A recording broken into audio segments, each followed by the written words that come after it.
Brace yourselves, Detroit. As the sun begins to set, two of Woodward Sports' brightest young stars will be taking the mic for a brand new show. Woodward Nights with Spooner and Broder. The dog days in Detroit are over, and the boys are unleashed. Join in on the banter and hop on the bandwagon of the #1 night show on the internet. Tune in to the Woodward Sports YouTube channel every weeknight from 8 to 10 p.m. Woodward Nights with Spooner and Broder. Welcome in on a Wednesday. We are the Morning Woodward Show live on the Woodward Sports Network. I am Flannel Sam, and to my right, Monday, it was really nice doing a show with Stick. Obviously, doing a Victory Monday show with a slappy like him was great and was very much needed. Yesterday, I was with a consummate pro like Matt Shepard. But today, I got the one, the only Detroit Kool-Aid, somebody I've been dying to do a show with on the desk. Done many shows with me on the desk and him in the sound booth and all that. I'm so happy to have you here, man. How are you doing this morning? Bro, I'm doing really good, man. I'm glad to be here. Glad to be on the desk with the Flannel himself, but today he chose danger. He got he chose violence today, man. He got the Kid Cudi shirt on, the peace sign, no flannel on. Hey, I'm ready to rock, bro.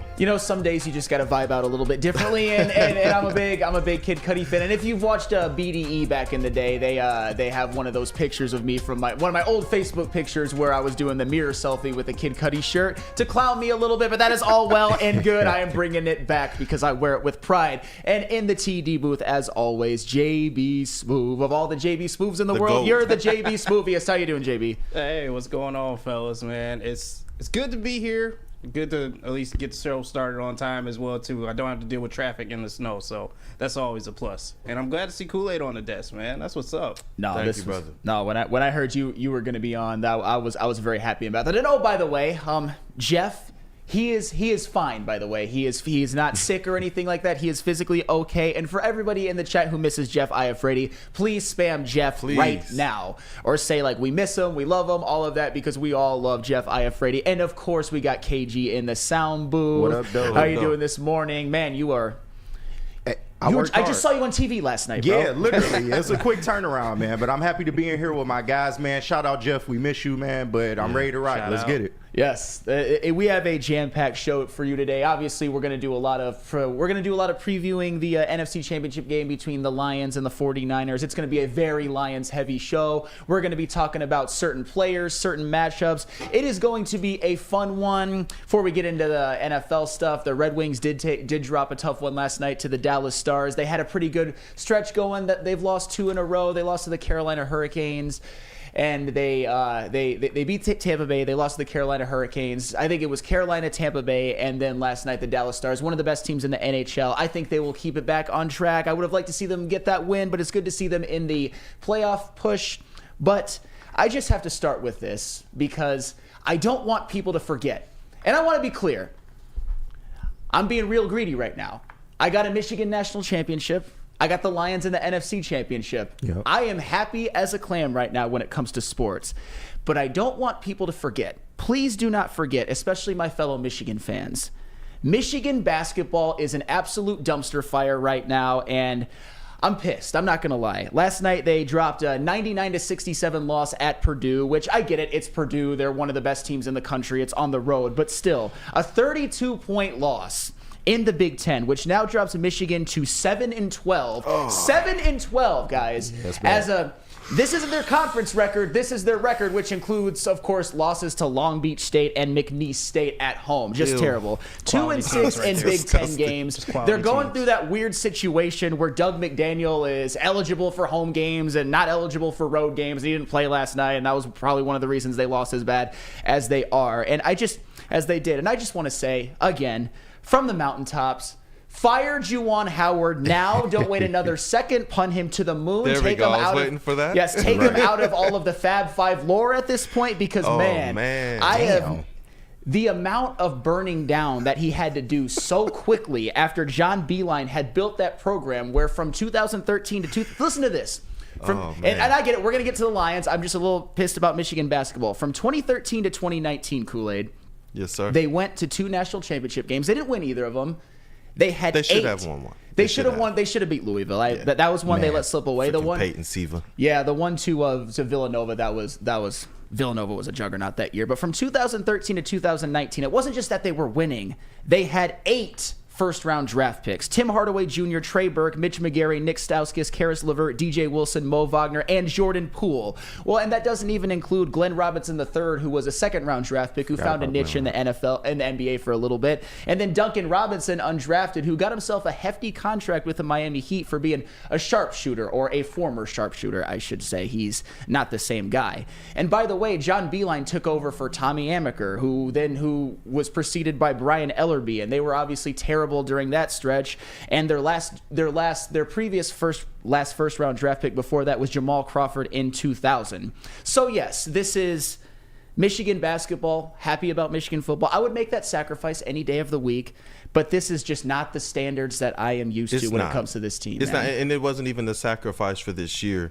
Juwan Howard sacrificed Michigan basketball a couple seasons ago, man. Oh yeah. This has been, you talk about going from a guy like John Beilein, who everybody said he can't recruit big, he doesn't bring in the big names, he's not going to win you the big games early on, and then he proved that he's that guy. Built this program up similar to what Jim has done with the Michigan football program.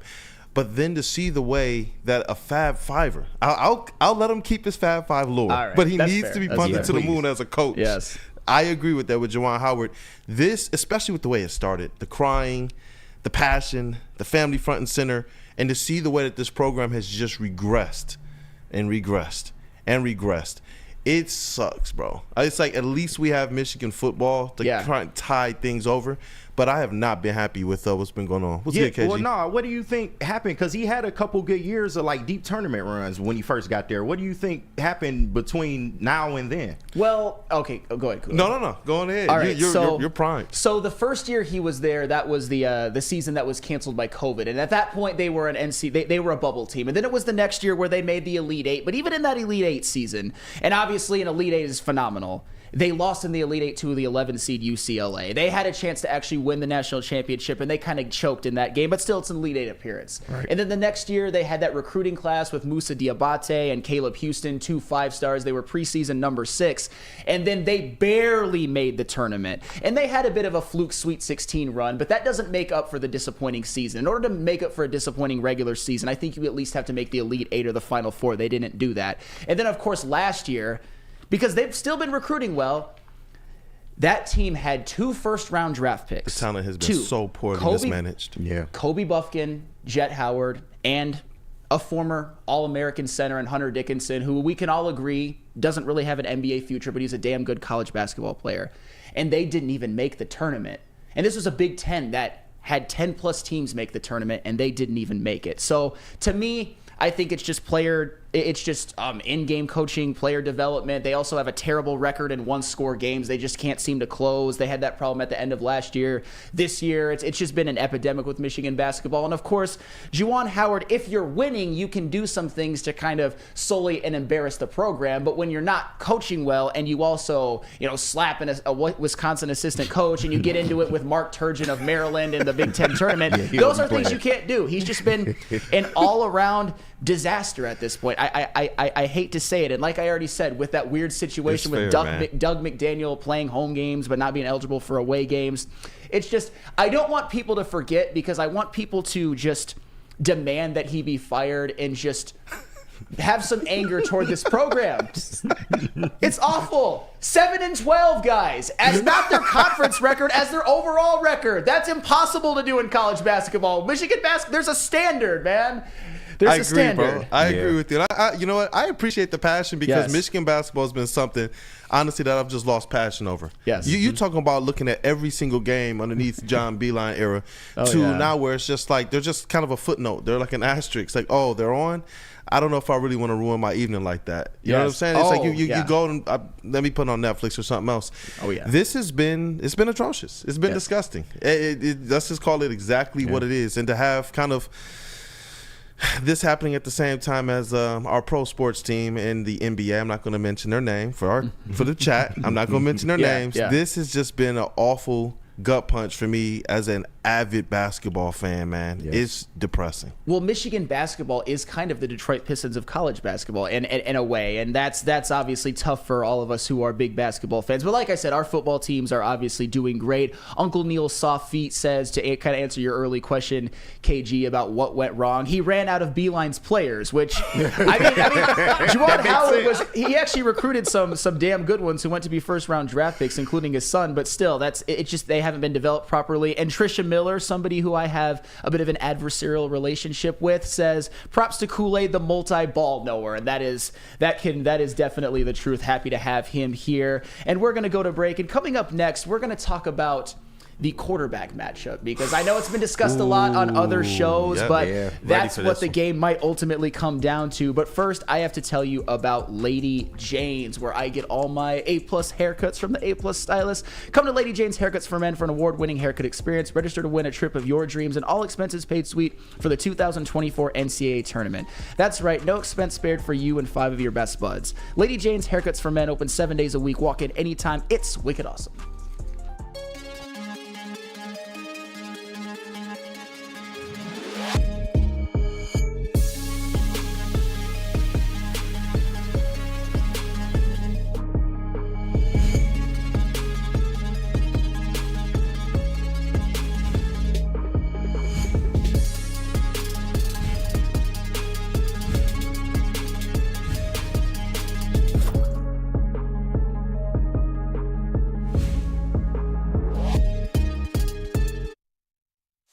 Join Woodward Sports' own Jeff Iafrate, along with special WSN guests for the most anticipated Lions season in decades. Filled with different surprises and expert analysis. You're not going to want to miss out. Go to our Woodward Sports YouTube channel on Sundays and tune in live from 9:30 to 11:30 a.m.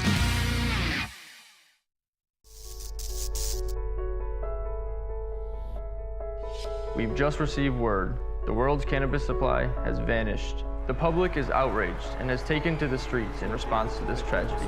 The individual responsible acted alone, and we can only hope they will make things right soon.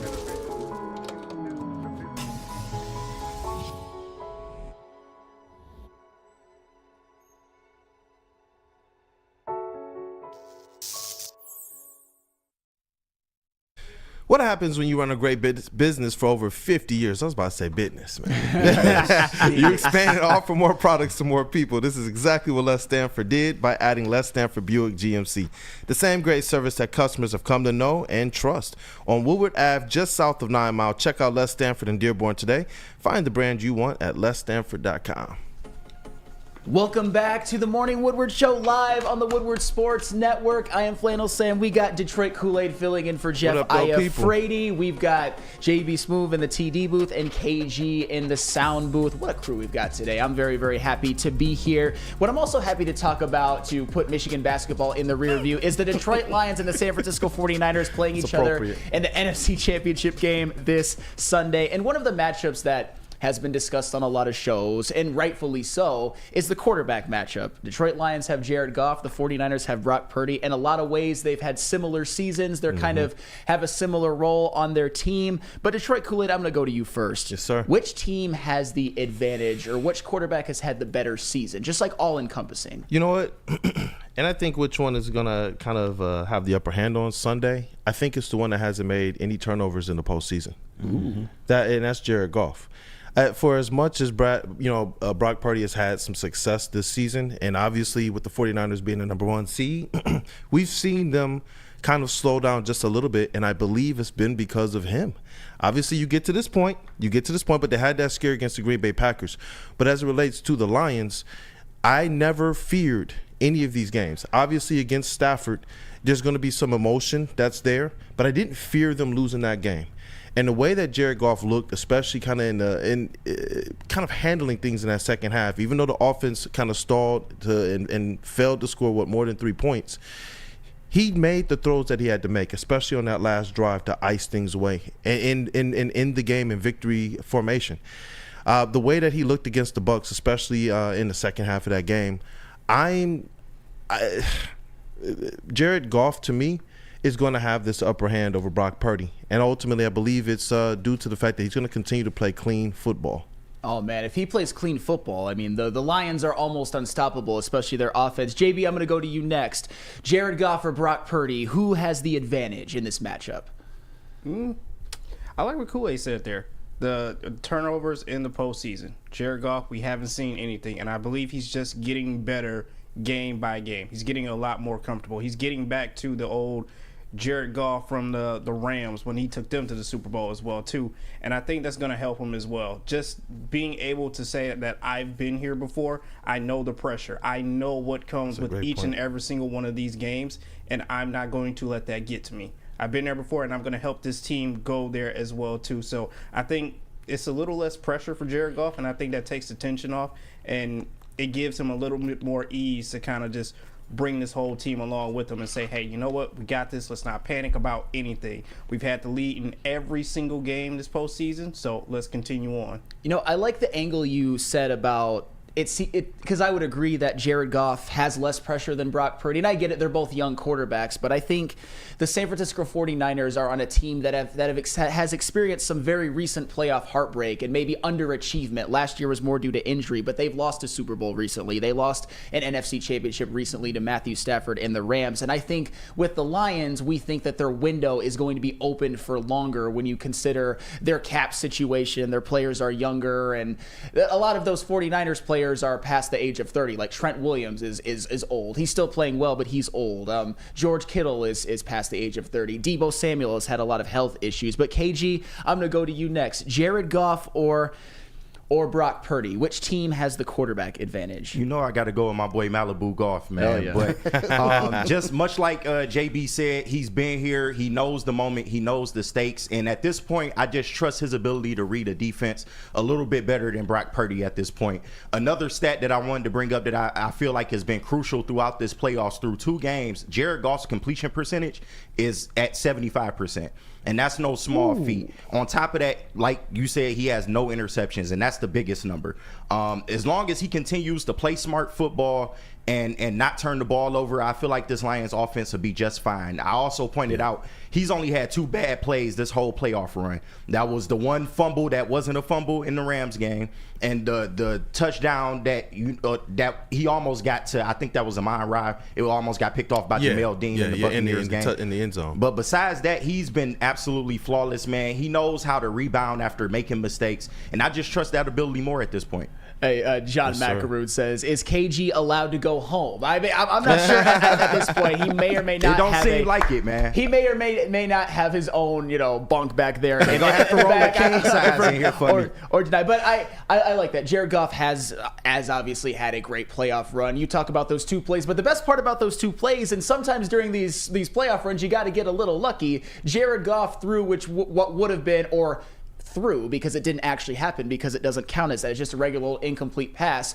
It would have been one of the worst end zone interceptions I've ever seen, but Jamel Dean just had butterfingers and dropped it. And then obviously that fumble back, that little push pass, it was recovered by the Lions. So sometimes you got to get a little fortunate. What interception? What fumble? It didn't happen. It was like JJ McCarthy at the beginning of the Rose Bowl. What interception? What are you talking about? It didn't happen. It just goes in the books as an incomplete pass. And I love what you guys are saying about Jared Goff. The one thing that I will bring up, because here's the thing, and I hate to be this person, because I love the Lions. Jared Goff, and I'll give this caveat at first. Jared Goff has looked far more impressive in the playoffs. I mean, Jared Goff has played pretty much perfect, clean football in both games, and it's been one of the reasons why they've won. Jared Goff has been excellent. Brock Purdy looked shaky at times, missed a lot of throws, the type of throws that Jared Goff was not missing in his game. He got away with a couple ones that could have been disaster picks or pick sixes. Yeah. But we also have to remember, early on in the game, he threw that beautiful 32-yarder to George Kittle, and then when they needed to drive the most, Brock Purdy did execute, because Christian McCaffrey was able to keep them afloat. The defense, specifically Dre Greenlaw, made a couple of big plays, but Brock Purdy got it done in the end. But also, one of the things I've heard being talked about on this network, particularly Woodward Nights, shout out to Woodward Nights. Shout out. I think, because I was listening to Booner, and this is not an attack on Booner, he was mentioning how I would say the 49ers have all these all-pros and the Detroit Lions do not. That the 49ers are a more talented team in a lot of ways, that they have the better situation. And I agree that they have a better defense. They have a couple of all-pros on defense. The Lions most certainly do not. They have a top 5 defense in the regular season. The Lions most certainly do not. But offensively, when you look at the talent that each team has, it's more similar than you think. The 49ers, they've got all-pro Christian McCaffrey, all-pro Kyle Juszczyk, all-pro George Kittle, Trent Williams, and Brandon Ayuk. The first 4 are first team. Brandon Ayuk is second team. But you look at the Lions, Amon-Ra St. Brown, first-team All-Pro. Penei Sewell, best offensive lineman in the NFL, first-team All-Pro. Frank Ragnow, second-team All-Pro. I believe he's actually the best center in the NFL. And then Sam Laporta, second-team All-Pro. So, and then where Christian McCaffrey is All-Pro and the Lions don't have an All-Pro running back, what they do have is probably the best running back duo in the NFL with David Montgomery and Jahmyr Gibbs. And when you look at their rushing yards per game, the Christian McCaffrey-led 49ers average 140.5, and the Detroit Lions average 135.9. So my point is that they both have great situations. It's not just that the 49ers is far better than the Lions. I think on paper you could argue that the Lions offense is just as good. And when you dive even deeper into the numbers, and this is me not me crapping on Jared Goff, I promise. In the regular season, Brock Purdy was first in QBR, Jared Goff was 11th. Brock Purdy was first in quarterback rating, Jared Goff was 9th. In yards per attempt, Brock Purdy was first and Jared Goff was 9th. And I'm not saying that to discredit Jared Goff. I just think that people scoff a little bit too much at Brock Purdy like he's just some game manager, like he's not crashing the Ferrari, but act like Jared Goff is elite. I think that they're more similar than you think, and when you dive deeper into the numbers, Brock Purdy did have a better season. But like I said, in the playoffs, the way Jared Goff has played, he has never shined brighter in my book than right now, Kool-Aid. Yeah. And let's not take Brock Purdy light. Let's not take the 49ers light. I think that this is going to be, obviously, their toughest matchup in the playoffs, the one where they're now underdogs based on the spread.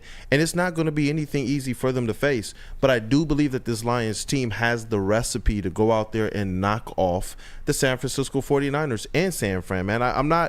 I don't know. Dan Campbell has absolutely, from the day he got here, instilled this we have no fear aspect, not just in the team, not just in those players that hit that field, but also in the fans as well. I've been very confident with this team since they've kind of gotten towards the back half of the season. Early on, we were trying to filling things out, and we saw the Seattle Seahawks loss. We saw the loss to the Ravens. There were times where we were like, eesh. Well, Thanksgiving, I remember how a lot of us were feeling. But this team has not strung together back-to-back losses all season. They've continued to punch up to their competition. They've continued to find ways to get better. And honestly, what I've really, really, really loved is that when we were saying, they got to do something about this personnel, they have been willing to change up their philosophies and their schemes to try and put people in the best possible position to succeed. And then they hit their stride going into the later half of the season and going into the playoffs. And when you have a Dan Campbell at it, like I saw Florio talking about I saw fear in Dan Campbell's eyes for the first time. What? When it was 10-10 at halftime. First of all, Florio, take a hike. He can be punted to the same moon that you punted Juwan Howard. Right. All right?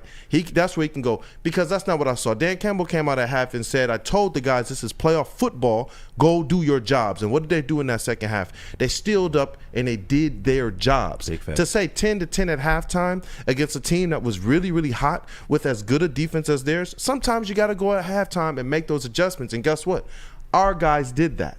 And there was no fear, man. None at all. I am so glad that you mentioned that clown Mike Florio, because here's the thing. What does that even mean that he had fear in his eyes? Because what I saw was a second half in which the Detroit Lions outscored the Buccaneers 21-13. What I saw was them go on a streak where they outscored the Buccaneers 21-7 to take a 14-point fourth quarter lead. Exactly. That doesn't seem.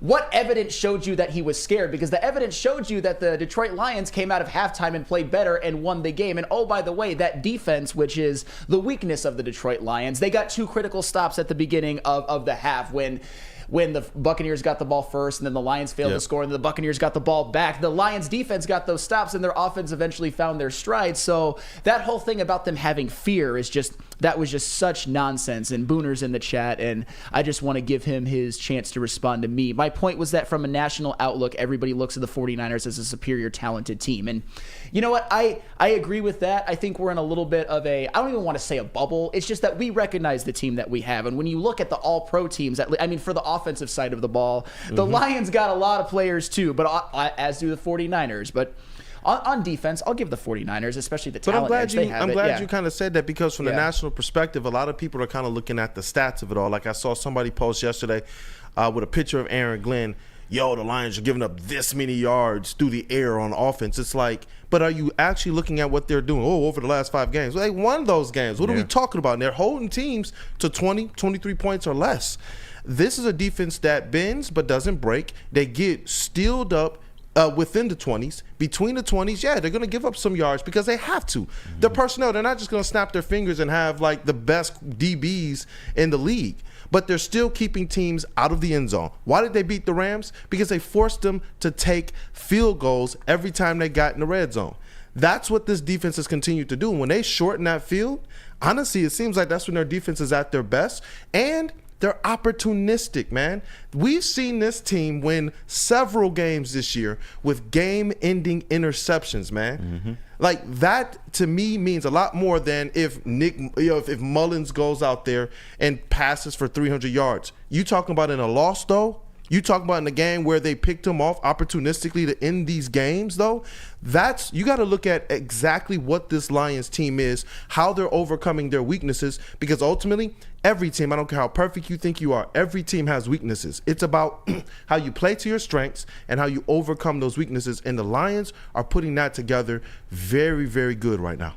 All I know about those 2 Nick Mullins games, I get it. He threw a lot of yards. Justin Jefferson torched us. He also threw 6 interceptions in 2 games. In the Cowboys game, the Lions also forced 2 turnovers. They forced two turnovers against the Tampa Bay Buccaneers, and against the Rams, in which they didn't force any turnovers. When the Lions got to the red zone 3 times, they scored touchdowns. When the Rams got to the red zone 3 times, they kicked field goals. And they pretty much never let our opposing team's running back do a whole lot of anything. I'm not saying they've shut down everybody completely, but nobody has really gone off this year. So whatever formula they're using, whether it's sending more blitzes, which have worked, but you're going to give up some big plays, they're winning these games. They're pretty much their only loss in the games ever since the only loss in the games in which they made that adjustment, starting with the Broncos game, was against the Cowboys. And we all know, don't say it. We all know there's some we'll put an asterisk on that one. And it didn't even cost them, because the Lions still got their 2 home playoff games, and the Cowboys did this in the playoffs, which I had more faith in them than some, but I'm still glad to see them show. But that's what I'm talking about. All of the stats said that Dallas was supposed to move on, right? Yep. That's what they want us to look at. That's what the national media wants us to look at. When in reality, it's the teams that's doing it the best right now that's moving on. The teams that are able to minimize their mistakes, play clean football, and honestly play to their strengths, man. That offensive line for the Detroit Lions right now, I think that they're the MVP of this team right now. Sure. They have a better offensive line than the San Francisco 49ers, and that's key. And the fact that the Cowboys, they lost they got murdered and their wild card matchup against the Packers, it just shows how hard it is to win in the playoffs, and all the more impressive that even though the Lions were the better team and they were at home, they took care of business. It's not that easy. Sir. Ask the Dallas Cowboys. And speaking of the playoffs, we're going to get a little bit more into the another angle into the matchup with the 49ers when we come back. But first, I have to tell you about Dispo, where the 49ers are going to have to go for pain management, hopefully. Not injury management, but the Lions just need to make them feel them. Experience Dispo Dispensary, a team that curates an unbelievable atmosphere. Dispo is now giving out 2 tickets, plus hotel and flight accommodations to this year's big game in Vegas. Go on Dispo's Instagram page at Dispo Michigan and follow directions on the pin post, or scan the QR code and it will take you there. Let's get you sports fans to Vegas. Dispo Dispensary, disposhops.com, your local cannabis plug. Have you ever wondered where all the finest restaurants get their steaks? It's Fairway Packing Company, providing Michigan restaurants, hotels, and casinos with prime beef for over 60 years. But now you can buy these cuts of meat for yourself at the Steak Shop by Fairway Packing Company. Prime porterhouse, A5 Japanese New York strip steak, dry-aged Wagyu beef tomahawk.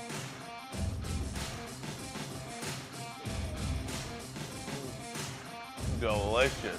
Get to the Steak Shop today. Enjoy fine wine, have a private party, and get the finest cuts of meat anywhere. The Steak Shop on Mack Avenue in Grosse Pointe Woods, or order online, fairwaypacking.com. At Planet Fitness, you can get energy without the judgment. Hi, can you help me with this? You don't know how to use it? This is better. Join now through January 19th for just 24 cents down, $10 a month. Never intimidating, always free fitness training and equipment for every workout. Join today during the Big Fitness Energy Sale for 24 cents down, $10 a month, cancel anytime. Deal extended through January 19th. Over 50 Metro Detroit locations. Join Woodward Sports' own Jeff Iafrate along with special WSN guests for the most anticipated Lions season in decades. Filled with different surprises and expert analysis. You're not going to want to miss out. Go to our Woodward Sports YouTube channel on Sundays and tune in live from 9:30 to 11:30 a.m. Dreaming of a new home but feeling the financial pinch? Mark White & Associates, your trusted real estate experts, are here to help. Mark White and his team will pay up to $5,000 of your closing costs. That's right, I said $5,000. Call Mark White & Associates today at 248-290-8242 or visit them at markwhitesells.com. Again, call Mark White today at 248-290-8242 to make your dreams come true. Welcome back to the Morning Woodward Show. I've gotten my good vibes back since we started talking about the Lions and left that Michigan basketball topic in the rear view. That is the last I will mention on it for probably the rest of the season. I still got to go record a Woodward Pistons podcast. Well, yeah. Well, there's another team that shall not be mentioned anytime soon. But you know what? I gotta give Byrne his props. Thank you for the donation, by the way. I got a stat for you, Sam. The 49ers are the 12th ranked red zone defense. We have beaten 3 teams with better red zone defense. The Lions are second in red zone efficiency, and as we saw in the Rams game, that was the difference. The Lions, when they got to the red zone, they scored touchdowns, and when the Rams got to the red zone, they kicked field goals. So I mean, the 12th ranked red zone D, that means that you are slightly above middle of the pack, but with the 49ers defense being top tier when it comes to rushing defense, when it comes to points allowed per game, it just seems like, at least by these numbers, that they have some trouble holding teams to field goals when they get to the red zone. And with the Lions, I mean, David Montgomery, when he gets inside the 5, he's almost automatic. Yeah. Jahmyr Gibbs has 10 rushing touchdowns. You've got the combination of Jared Goff to Sam Laporta, who you saw in the red zone in the game against the Los Angeles Rams, and then that touchdown to Josh Reynolds, which was also a red zone touchdown and so was the one to Amon-Ra St. Brown. Just the Lions' red zone offense. Is this something, do you think it could be a trend, that it's something that the Lions could exploit, or is it just clean slate, we're just going to kick the football off?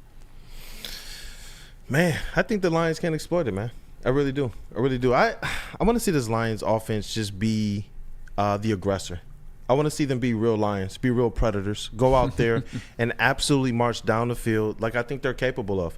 And you know what I love right now? It feels like Jahmyr Gibbs is absolutely hitting his, not just his stride, his rookie stride, his star stride, man. He's looked like an absolute number 1 back in these playoffs, man. And I want the Lions to be able to continue to go out there, press the issue, put the pressure on the other team. I want Dan Campbell to still be Dan Gamble as much as it helps this squad, and absolutely be something that the opposing team just can't plan for. They know that when they go out there to face this Lions offense, especially, that they're gonna have to think of a myriad of opportunities and options out there. Like, bro, Craig Reynolds running that touchdown. Speaking of red zone touchdowns again, Josh Reynolds, the first touchdown. Yeah, like they just kind of keep teams off balance. And honestly, I don't remember it being as succinct as it is now. Like in the beginning of the season, we didn't really see much of Jahmyr Gibbs. We were all wondering what's going on.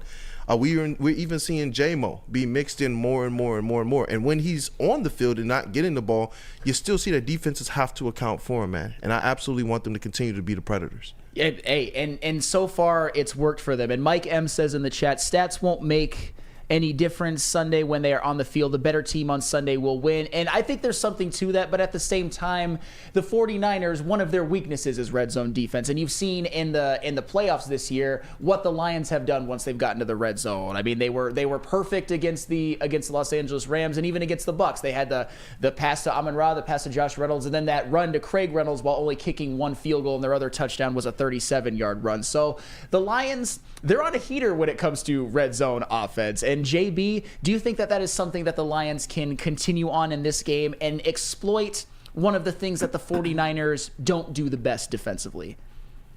I'm hoping so. I truly am. I think with the dynamic backs that you have in Montgomery and Gibbs, like, you don't know what to expect, which is something that I think will catch the 49ers off guard. And I don't know. To me, as of lately, the 49ers seem a little bit shaky. And I would go back to that Green Bay game as well, too. Aaron Jones seemed like Aaron Jones from 3-4 years ago. We haven't seen this. And now you get the backs of Gibbs and Monty. Anything is possible in this game, and I will say, whoever said that in the chat, the better team will show up on Sunday and prove themselves in the red zone, and I believe that will truly be the Lions. Oh, absolutely. And Trisha Miller says something, and like I said, Trisha's all right today. As long as Jared Goff has time, he will find the open man. He has so many options, you can't cover everybody. And I think of that pass to Josh Reynolds, where Jared Goff had all day to throw, and Josh Reynolds was in the back of the end zone, that wide was a beautiful open. pass. It was a beautiful pass, and Josh Reynolds had found the hole and was wide open. It was, and Trisha Miller, that's a great point there. And KG, is that can the Lions keep up their red zone hot streak and exploit something that the San Francisco 49ers defense doesn't do great? I absolutely think so. We got all the proof right here. And the thing is, like Trisha said, it's really the versatility of this offense when they get in the red zone. They can run it from 5 yards in. They can run it at the goal line. They can run it from 15 to 20 out. They can pass deep. They can take a drag route and get it to the end zone from 15 out. It's so many different options in this offense when you have a dynamic back like Jahmyr Gibbs, when you have a goal line powerhouse like Monty, and you have the receiving core that you have, man, that can get in tight spaces, that can, they can maneuver the zone. They can if defenses play man, they can get off their man and get open. So I don't see why they don't continue to be on this red zone run that they're on. And 100%. And shoot, I just did an easy there with 100%. But you know what, KG, that was very smart analysis by you, KG, as everybody in the room. But Patrick O'Hara says, Monty been waiting for this shit. And I'll tell you what, David Montgomery in the red zone this year has been about as reliable as they come. And it's not only just this year. That man spent 4 years in Chicago. And with no O-line. And I was one of those people who was a little less punching the Lions in the face. Absolutely. And I was one of those people, and I've been gotten on the stand many times for this, and I've had to apologize. Should we break out the Ruben Studdard reference again? Sorry, 2004. Sorry to David Montgomery for my skepticism at the beginning of the year, because that was always the thing. He was in Chicago Bears hell, where he had no passing game to support him. He didn't have the offensive line that he has now. And once he's come to Detroit, he's had the best season of his career by far. He's been in the best situation by far. He has his best yards per carry by far and has 13 rushing touchdowns. So David Montgomery in the red zone, it is going to be something special. And you even saw it in the game against Los Angeles Rams. I like the passing game wrinkle as well with David Montgomery. I think this Lions team, and I often wonder, as genius as we believe Ben Johnson to be, he's had to save some plays for times like now. He has to have something up his sleeve, because we know that's what this team has been all year. And when they've needed a play, like when I saw them step up against the Rams and they're like, "No, we're passing for this first down," I was like, oh wow. Because in the past, I swear we've seen these Lions teams when they're trying to win like game 3 or 4 at the end of the season, and it's like all they need is a first down. It was like we knew it's not going to happen. But this team has been not just a team of destiny, but a team of honestly playing to their ultimate strengths. And part of that is what Ben Johnson brings to the table as offensive coordinator. And I'm looking forward to seeing what he does against the San Francisco 49ers, because I'm telling you, it was not on my mind that Josh Reynolds and Craig Reynolds were going to play as big a roles as they played, scoring those touchdowns for the Lions. And I think it keeps other teams off kilter. Like, what do you do when you sit down the game plan? Because usually you're like, all right, that's the number one, you got to shut them down. And even though we know that Amon-Ra is going to go out there and do what he does, we all know that. We know he's going to go out there and ball. If you just focus on him, it's crazy to think that you're going to get diced up by a Josh Reynolds. That's crazy to me when you think about it. When you talk about sometimes the Lions can run 2-back sets, and you got to wonder, like, is Jahmyr running out the backfield to catch the ball? Now you have to wonder, is David Montgomery going to catch the ball? This offensive line, in the way that they're pushing the defensive line around and allowing these holes, pause, for Jahmyr Gibbs, honestly, to break big runs. And then J-Mo. Every time he goes out wide, you start to see the defense have to shift, have to send a guy. They looking at it, you see them pointing like over there, and their faces are kind of like, what are we doing? And honestly, it'd be different if this was game 3 or 4. We're headed to the NFC Championship game because of stuff like this. Mm-hmm. And I do believe that even though we know that this defense of the 49ers has some dogs on it, I do believe that the Lions have the perfect offensive game plan to counter. They might not have what you would look at traditionally as those top tier, those number ones. Their stats might not prove that they're number ones, but they have a lot of players on this team who really vibe and resonate with what Ben Johnson is doing. They've gotten better throughout the season, and I believe that they have the perfect mix, the perfect recipe to honestly counter it. You know what it sounds like from what you've been saying? That the Lions may have themselves an embarrassment of riches, or some riches and then contributors and good players like Josh Reynolds or Jamison Williams, for example, guys who haven't been stars but have certainly contributed. And then Craig Reynolds getting a touchdown of all things. Crazy. Josh Reynolds I could see because, to be fair, Josh Reynolds was coming off of an 80-yard game in the playoffs, and Josh Reynolds at the beginning of the year was a big contributor. His numbers took a dip, but then he was back with Jared Goff with the Rams. Jared Goff and Josh Reynolds have a big time connection. But Craig, you have 2 running backs who had 10+ rushing touchdowns on the season, and you give a 4th down to Craig Reynolds, but it worked. It was absolutely unbelievable. And I gotta do a little self-own here. King DOSA in the chat. Sam complaining about Monty coming to Detroit. Let me know that he wasn't a ball knower. I was excited to have Monty. And you know what? Like a cat, I have 9 lives when it comes to ball knowing, and I lost one. I lost one of my ball knowing 9 lives, and I've been clowned about it ever since. And you know who we haven't talked about yet? Yo. We've had mattress leg Blake Griffin. He went out there and he gave his best for those Pistons, drugged them to the playoffs. We got mattress leg Sam Laporta, man. Like the fact that his first game back, and we were all worried, like, yo, he might miss the playoffs or might miss a game. We didn't know what's going on, and they scheme a touchdown for this man. That's what I'm saying. Like they're scheming so much good stuff. I don't even know like if he's getting out of his breaks well or not. But some of the catches that I've even seen and some of the plays designed for Sam Laporta, I've just been like, yo, this team is for real. Mm-hmm. This team is for real. Oh, yeah. I mean, Sam Laporta, you can talk about Frank Ragnow being an absolute goddamn warrior, fighting his way through injuries. You're going to have to, you're going to have to get the National Guard to get him off the field. Seriously. But it's the same with Sam Laporta. I mean, I get it. If it were the regular season, you might have been just like, go sit down for a game. But it's not just that they're playing. Yeah. It's not just that they say, oh, I'm going to tough it out. Because we've seen that. And it's been like, maybe you should have not played. These guys are toughing it out, and they're still hitting their mark. I'm not seeing a dip in production. We're still seeing this offensive line go out there and bully people. We're still seeing the running backs being able to honestly get long runs, important runs, red zone opportunities. Jared Goff staying clean. Like Sam Laporta's out there catching, and against the Bucs, it was like, yo, there was a stretch. It was like Sam Laporta is dogging them right now with a mattress wrapped around his leg. And it's like every time he got tackled, I was like, man, which leg are they tackling him by? But it just doesn't seem like it matters with these guys. They're still going out there and they're still performing. They lost Khalif. They've had a few little injuries here and there. They've still gone out there and they've dogged, man. Yes, and Sam Laporta, you're right. It wasn't just that he played. In the Rams game, he caught the only touchdown pass from Jared Goff for that game. And against the Tampa Bay Buccaneers, he led the team in receptions. And then you want to talk about Frank Ragnow, too. I believe he only allowed 1 pressure the entire game from the center position, going up against guys like Kalijah Kanzi and Vita Vea. I mean, Frank Ragnow is... You talking about guys we were supposed to be scared of. And I'm hearing people say with the 49ers defenders we're supposed to be scared of them. We'll respect them. But fear? No. Cut that off. They do have better edge rushers, but I get it 100%. There's nobody they can have them. But they can have them, but the Lions gotta trust what we got. Hey, the Lions have the guys that can counteract him, especially offensively. And we're gonna thank you, Byrne, by the way, for that super chat, because it got us a whole segment, and that was a great topic you brought up about the red zone. But coming up next, we are going to talk even more about this Lions 49ers matchup, because what else is there to talk about right now? This is the only thing going on in the sports world as far as we are concerned. But first, I have to tell you about Guardian Alarm, a hell of a defense that we should all want. It's a new year. Let Guardian Alarm offer you customized solutions from real experts. Our professional technicians Take the time to recommend security and automation solutions specific to your needs. 24/7 professional monitoring. Call us anytime, day or night, and know that a Guardian team member will stay on the phone as long as needed. Technology backed by people. Your safety and security deserves technology that's been proven to work and people have been proven to care. Call 1-800-STAY-OUT. That's 1-800-STAY-OUT.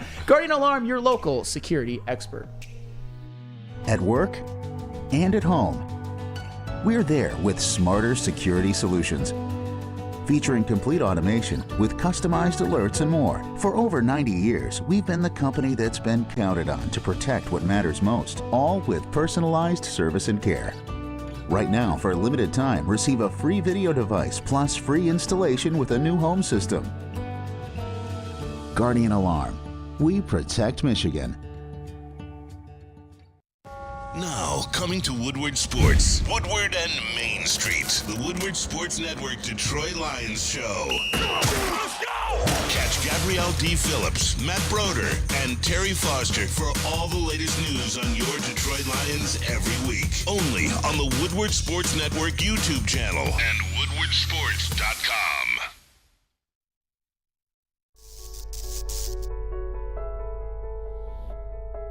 We've just received word. The world's cannabis supply has vanished. The public is outraged and has taken to the streets in response to this tragedy.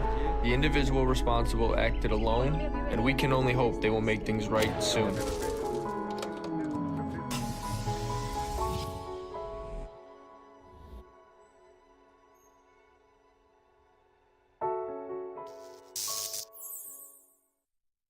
For over 60 years, Fairway Packing Co. has provided Michigan's finest restaurants, hotels, and casinos with prime beef, Wagyu beef, and dry-aged beef. Experience the Fairway difference for yourself today. Visit the steak shop in Grosse Pointe Woods for grab-and-go steaks or order online at fairwaypacking.com. Welcome back to the Morning Woodward Show live on the Woodward Sports Network. I'm Flannel Sam. I've got Detroit Kool-Aid filling in for Jeff Iafredi. Jeff, we love you. We miss you. And if you want to continue to keep spamming Jeff in the chat, I would very much appreciate that. And I hope that he does as well. Put some of these in the chat. Put some of these. Yeah. We got JB Smooth in the TD booth and Kenji in the sound booth. What a dream team we have got with us today. And let's just keep going on more into this matchup. And I thought this was something that I thought about last night, because we all know that the San Francisco 49ers, they've got an embarrassment of riches when it comes to offensive weapons, which may be lessened if Deebo Samuel doesn't play. But regardless, they still got a lot of damn good offensive players. For the Lions defense, who is the most important person to stop, to key in on for the 49ers? Kool-Aid, I'll start with you. Look, man, I know if Deebo Samuel plays, he's obviously going to be a big target. I know Christian McCaffrey, obviously, probably one of, if not the best offensive player in the league, but I believe it's Brock Purdy. I think if you make him uncomfortable back there, you start to really, really affect and make their entire offense more one-dimensional, where they have to rely on forcing the ball to a Christian McCaffrey running into one of our probably our best defensive strength, and that's shutting down the run. If you get Brock Purdy off his game, I think you set up the Lions defense to do what we've seen them do in other games, and that's be opportunistic with those takeaways, especially in the red zone, man, especially in the red zone.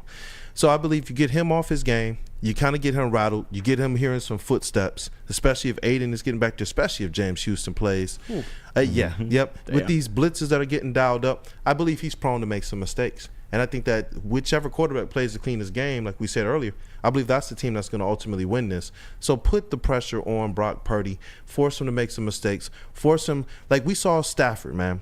When we went back and we looked at those highlights, I was like, yo, they beat Stafford up. They beat him up to the point that in the second half, we started seeing uncharacteristic throws that were just a little bit too high for the receivers. So even though they weren't turnovers, there were throws that we knew, the Lions defense, even though their DBs can sometimes get cooked, the pressure that they were putting on Matthew Stafford had him throwing the ball to places that nobody was going to get it.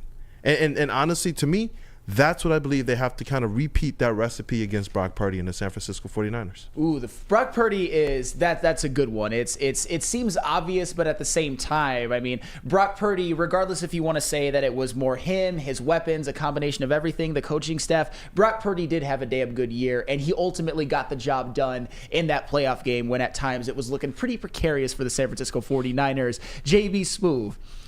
For the Lions defense to have success, who is the most important 49ers offensive player for the Lions to key in on and stop or limit? I think it's easy just to go with Christian McCaffrey. I think that's the easy answer, but I do have to agree with Kool-Aid on this one. You have to get to Brock Purdy. This is a game where the defense needs to be on 10.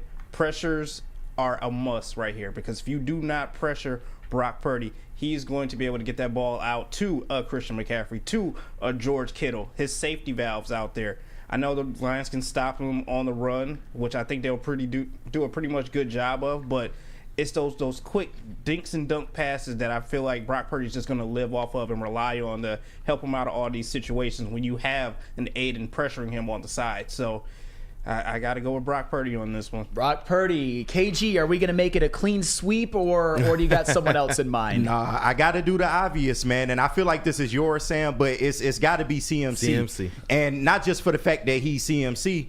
Our Lions run defense is, I think, second ranked in the league, and it's definitely one of our advantages in this game. So you absolutely have to stop him. You probably won't stop him completely, but you have to at least limit the yardage. And what we've seen the Lions do well throughout this playoff run is make teams one-dimensional. Okay, yeah, you're a star receiver or get 100 yards, but you're not doing jack shit in the run game. So, yeah, and I think that's going to be a big key, man.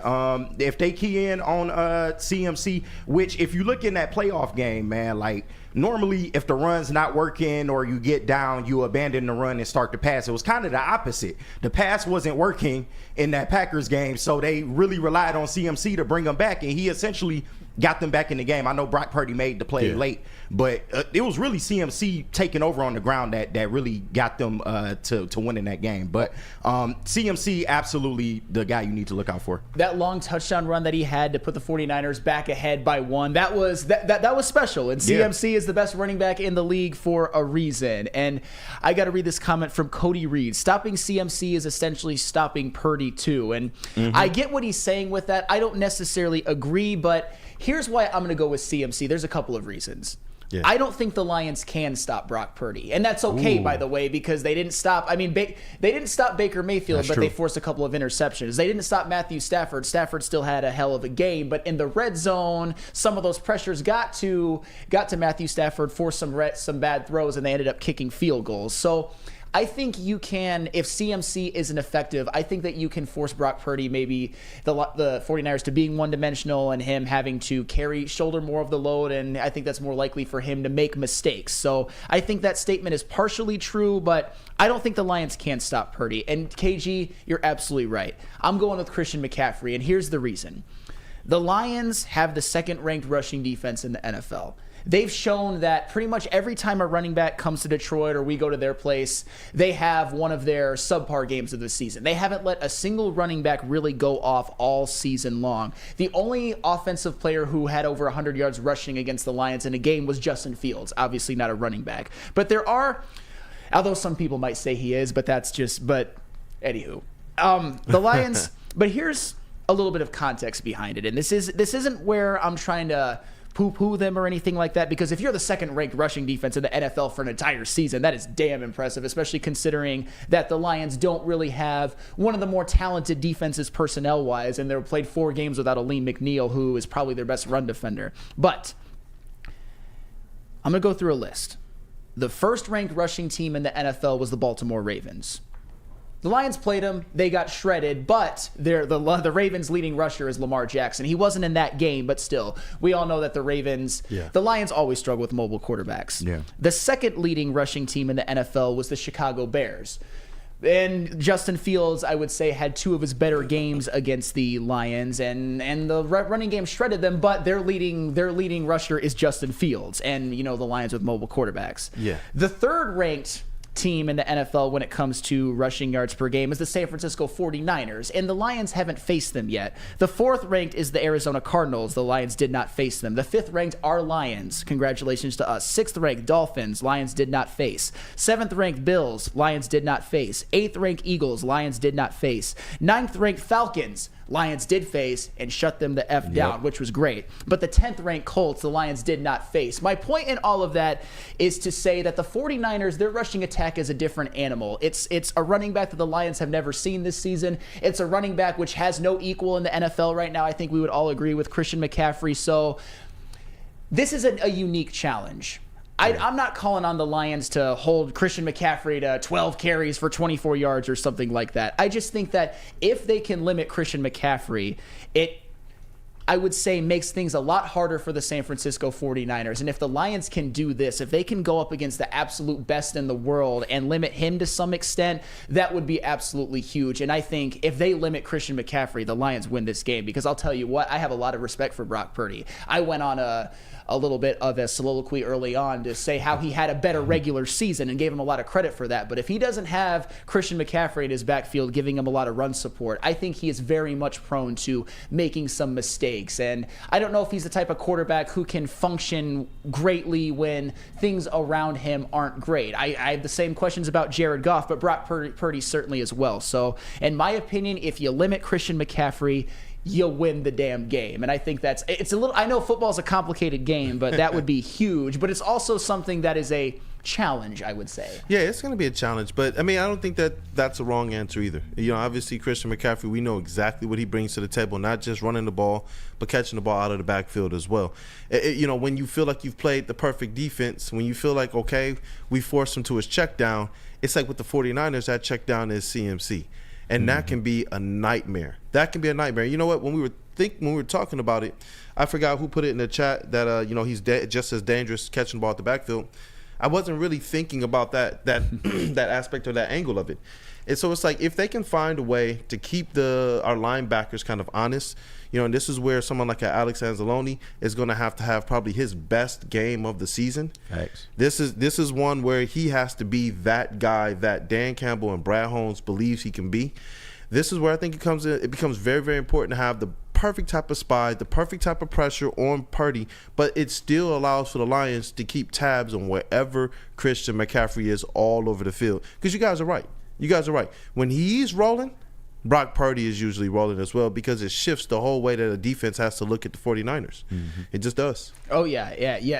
Christian McCaffrey is one of their keys, and you can say that about a lot of different San Francisco 49ers players, which is why they have one of the best offenses in the NFL. In Gritville, USA, Kamara is not chopped liver, Sam. I'm not saying that Alvin Kamara is chopped liver, but the New Orleans Saints overall this season do not run the ball that well. Kamara, he had a couple of touchdowns against the Lions, but it's not like he went off too much. And oh, by the way, one of their other running backs was Jamal Williams, and he had a miserable season. And we all know Jamal Williams as a former friend, but not anymore. Should have took the deal. Hey, at this point, and I forgot who said it in the chat. Let me see if I can find it.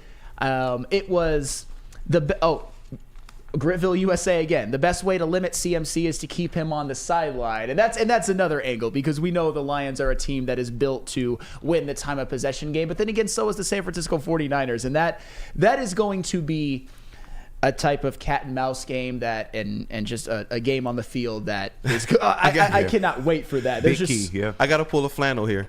I'm not asking for anybody to get injured. I'm not hoping for it. But that Lions defense has to continue to deliver the hits that they have in these playoffs. Yeah. They have to continue to make sure that people think twice before catching the ball. People think twice before just thinking, I'm about to run and hit the open hole. Pause. People, they have to. They absolutely have to. I think that the more they keep up their physicality, the more they keep up that mentality that Dan Campbell said earlier in the season. He was like, you know, you don't have to look for us. We're right on your front porch. Yeah. That's the Detroit Lions that have to show up against the 49ers. And if that team shows up, I do believe that they're going to have CMC. I don't know how you really ever just shut him down, but you can contain him. That's big facts. And they can be out physical, to your point, man. With the last time we saw him get bullied, it was the Ravens game. So it's definitely possible. I feel like the Lions do have that toughness and that mentality to go in there and out physical the 49ers. Yeah, that's something that at one point in the year, especially after the Ravens game, that I think a lot of us, I'll just speak for myself, thought I thought at that point that the 49ers was going to be the game that maybe the Lions could get there in the playoffs, but once they went to San Francisco, they would probably take the L. They would probably be the physically inferior team. But now, with the adjustments the defense has made, with the Lions' offensive line obviously being a non-negotiable and being great, even with the 49ers' defensive line, the physical matchup in the trenches, it's going to be a hell of a lot closer than you think. And oh, by the way, the San Francisco 49ers offensive line, it's not necessarily great. Trent Williams is a superstar, but the rest of them, he doesn't have the same supporting cast as Penei Sewell does with the Detroit Lions. And I think Sewell's a better offensive lineman anyway right now at this point in their career. But I mean, another angle is that Aiden Hutchinson is playing the best football of his life. Yes, Lee McNeil is back. So this Lions defensive line and some of the safety blitzes that they keep throwing at the 49ers, if they continue to still do it, that's just they got their work cut out. They got the 49ers got their work cut out for them, and I'm salty, says, and I know we're not talking about the future right now, but all our good players are on rookie deals, and ain't that something? Yeah. Ain't that a testament to Brad Holmes? And that's why we say that the Lions are, I think, going to be the looser team, because their window is definitely longer, I would say, than the San Francisco 49ers. At least on paper. You never know how things could go in the NFL. But we're going to go to break. Coming up next, we are going to talk about the Lions a little bit some more and what truly makes them America's team, because I think they've taken over that moniker right now. But first, Kool-Aid, tell us about Big Boy. Hey, Big Boy. Wintertime in Detroit is always better with comfort foods from Big Boy. Try the veal parmigiano or the new Southern Comfort Chicken Bowl. How about breakfast? The stuffed potato pancakes are back in the classic lumberjack or Santa Fe Garde. Also, new apple pie hotcakes. Man, that actually sounds really good. That are too good to miss. Top it all off with the new gingerbread shake for dessert. Stop by your local Big Boy today. Savor the heart of home at Big Boy with our all-new down-home comfort dishes.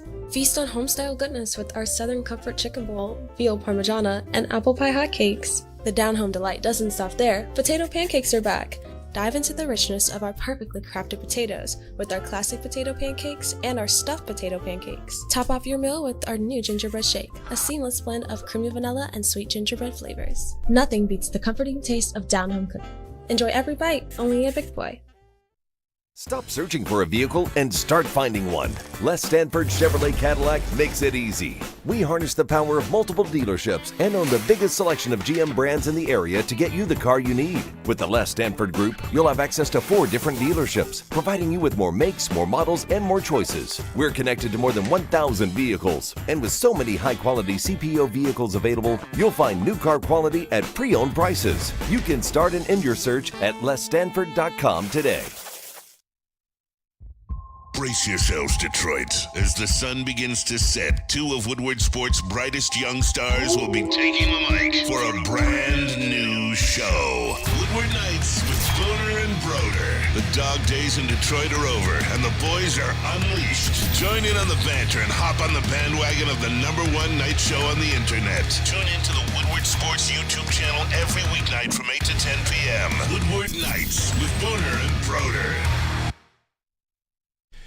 R.I.P. to the same old Lions. Big thanks to Sheila, Brad, and Dan for putting them to rest. You know what? And guess what else has found the grave? Same old rock, paper, scissors. Jack Labrador has revolutionized that tired game with 2 new symbols and a franchise-changing 3-point play. Discover the action at jacklabrador.gg now and find out why. Once you go Jack, you never go back. Jack Labrador, which is a game that I think I was the last person in this whole office to win when Jack Labrador actually came here. I kept taking L's left and right, but that's okay. That is all right, because I take L's in a lot of areas of my life. But you know what? I'm just a self-deprecating man, and I hope you guys in the chat appreciate that. But a team that has not been taking many L's lately, the Detroit Lions, which how can you not just continue to talk about them? And one thing that I noticed when I was going through Twitter, or X as they call it nowadays, is that I noticed, and I don't know if this is getting maybe as much traction as it should, 49.1 million people tuned in to watch the Lions and the Tampa Bay Buccaneers in that game, which is the largest audience for a divisional round game on NBC since 1994, which was the Chiefs and I believe the Oilers, which was Joe Montana versus Warren Moon. And that's the type of matchup where you got Joe Montana, one of the best ever, playing on a new team. And you got Warren Moon, a guy who was later into his career, maybe seeing if he could get a Super Bowl. He never did. But that's a star-powered quarterback matchup. And when you look at the Detroit Lions versus the Tampa Bay Buccaneers, with all due respect to the Buccaneers, no 49.1 million people are tuning in to watch this Tampa Bay Buccaneers team. There's not a whole lot of appeal, I would say. But with this Lions team, they just seem to have, besides for some Vikings and Rams fans on Twitter who are being little bitches, by the way. Call them out. Let them know. Besides for them, the Lions seem to have captured the heart of the nation in a lot of ways. You've got people saying, you know what, my team's out of it, I'll root for the Lions. How could you not root for a team like the Lions with all that they've been through? So Kool-Aid, you are as Detroit as anybody that I know here. And me as a imported Detroiter, not a native Detroiter, I've kind of picked some things up from you. So Kool-Aid, what is it about this team and this city and everything that has made Detroit such like a favorite amongst the nation, or just an intrigue across the nation? You know what? I think the authenticity, starting with Dan Campbell. He came to this team, he came to the city, and he called his shots. And it was interesting when somebody asked him, hey, do you know how much this means for the city? And he said, oh, I do. Now, you can get any bevy of coaches or players to fill that position and say this, but he actually was a part of the 0-16 team. He actually has been here before. He actually wanted to come here, and from day one, he's tried to embody everything that Detroit is. And when you start to understand that there's a lot of other cities out there that have gone through exactly what we've gone through, we've just been the one to have to formalize this Detroit versus everybody moniker, because everybody in the past has liked to kick the Lions when they are down. But Dan Campbell's been a guy who said, you know what, we kick back though. We kick back. Who can't like that story? When your team is out of it and you're not one of our direct rivals and you're looking at a squad who's playing above their talent level, you've probably lost money betting against them, especially in these playoffs, some of these other people. At some point in time, you just look at the types of players they have, the type of people they have. They're relying on rookies. Who won't like Penei Sewell? Who can't get behind a story like Frank Ragnow? And those are just the offensive line. The story of Jared Goff coming here. And when he and Kristen Harper, man, I know the Lions put that video out and they were talking about, we didn't really know what Detroit was before we got here, but now we're here. And it's just the people. They were talking about from the airport to the people that they met when they got to the Lions practice facility, to the fans that they've met. The ways that people from the outside are just absolutely falling in love with who Detroit is, I think that resonates. And when you mix in the Dan Campbell factor and how he has this team playing and believing, and he stayed true. Usually, if it's a gimmick, what he was in the beginning, you see that start to melt off, but it's not a gimmick. So a person being real, a person being truthful, a person being honest, somebody that you're like, you know what? I would want that to be my head coach. I think that ultimately resonates, and you kind of want to see what this team does week in and week out. Yeah, Kool-Aid, and that's why I went to you first, because you've really got the pulse of the city more than, like I said, anybody in this entire building, and that's facts. JB Smooth, appreciate you, to brother. you, like, what is it about this team and this city that you think has resonated, or at least has caused some intrigue with fans all across the nation? You know what? I'm not going to lie. A couple years ago, when Dan Campbell got here, he started talking about biting kneecaps and doing all this crazy stuff. Taking a hunk out the butt cheeks. Yeah, all that craziness. I was like, why is he doing this? This just looks foolish and embarrassing on us. But after some time and getting to know him a lot more, you see his passion, you see his heart that he has, not only for this team but also this city as well too. And that's what I think he brings and tries to instill into all these players that are on the Lions as of right now. It's like, hey, you've seen what this city's been through in the past, you've seen what this team has been through in the past as well too. Don't be that. Change that. We're here to change that. And Kool-Aid, as you said, all the stories behind all these players as well too, not only on the offense but the defense as well. Amon-Ra, all the players that got picked ahead of him, how he still keeps that mantra and says those names every single day to go out there and prove that, hey, I'm better than them, I'm better than him, I'm better than him, and I'm going to go out there and prove that every single Sunday. And they're calling their shots, too. They're calling their shots. This is the blue-collar team of the NFL right now. You might not like us, but we are the grimy, the grit, the dirty. We go in there, we get the job done no matter what. So that's why I think this is America's team. No, that is very, very well said, because when you look at this team, and I think this is something we can all agree on, there's not a lot of ego, there's not a lot of me. It's a lot of team guys. Even some of the best players on the team, like Amon-Ra St. Brown, 4th round draft pick. He's not, and I think this term is way overused, but he has no diva wide receiver in him whatsoever. He's about the team, like Aiden Hutchinson, Penei Sewell, just all very, very likable guys. Jared Goff has the redemption story of being thrown away by the Los Angeles Rams and then coming to Detroit and winning a couple playoff games, including against his own team and the quarterback that they replaced him with. Brad Holmes, another one, came from Los Angeles. I mean, Dan Campbell, there was a lot of doubt about him in the beginning, even from myself. I'll get on the stand with you, JB. That's all of us. I was not sold, but now, again, one of my things where I have to apologize to Dan Campbell to continue my sorry 2004 tour. But KG, what is it about this Lions team that you think resonates with, or at least creates intrigue within fans across the nation? I just want to start by saying this. I feel like the Cowboys were never really America's team. Maybe during their Super Bowl runs, cool, but it was mostly a marketing ploy. But I think, and I know where it started for me, it was the kneecap speech. But for America, I would say it started with the Hard Knocks special. And then they really got a close look at who Dan Campbell is. And to be specific, I think it was that moment where, he was damn near crying and telling his players, look, I know I'm running y'all crazy. I know it looks wild, but just trust me. Like, I have a plan. You have to trust me. And I think America fell in love with him from that on. And also, I think America realized that this man is no dummy. My biggest gripe with the national media was how they were trying to make him out to be some kind of meathead or wrestler. I've heard all kind of different stuff about. Yeah, I've heard all kind of stuff about Dan Campbell, but get out of here. He's proved it through sticking to what he said he was going to do for this city. He's done it through, I know it's cliche, but grit, and applying it to this team, and you see it all over, man. In games that the old Lions would have lost, we've absolutely like flipped the script on. And how can you not get behind a team like that? How can you not get behind a man that can lead a locker room like that?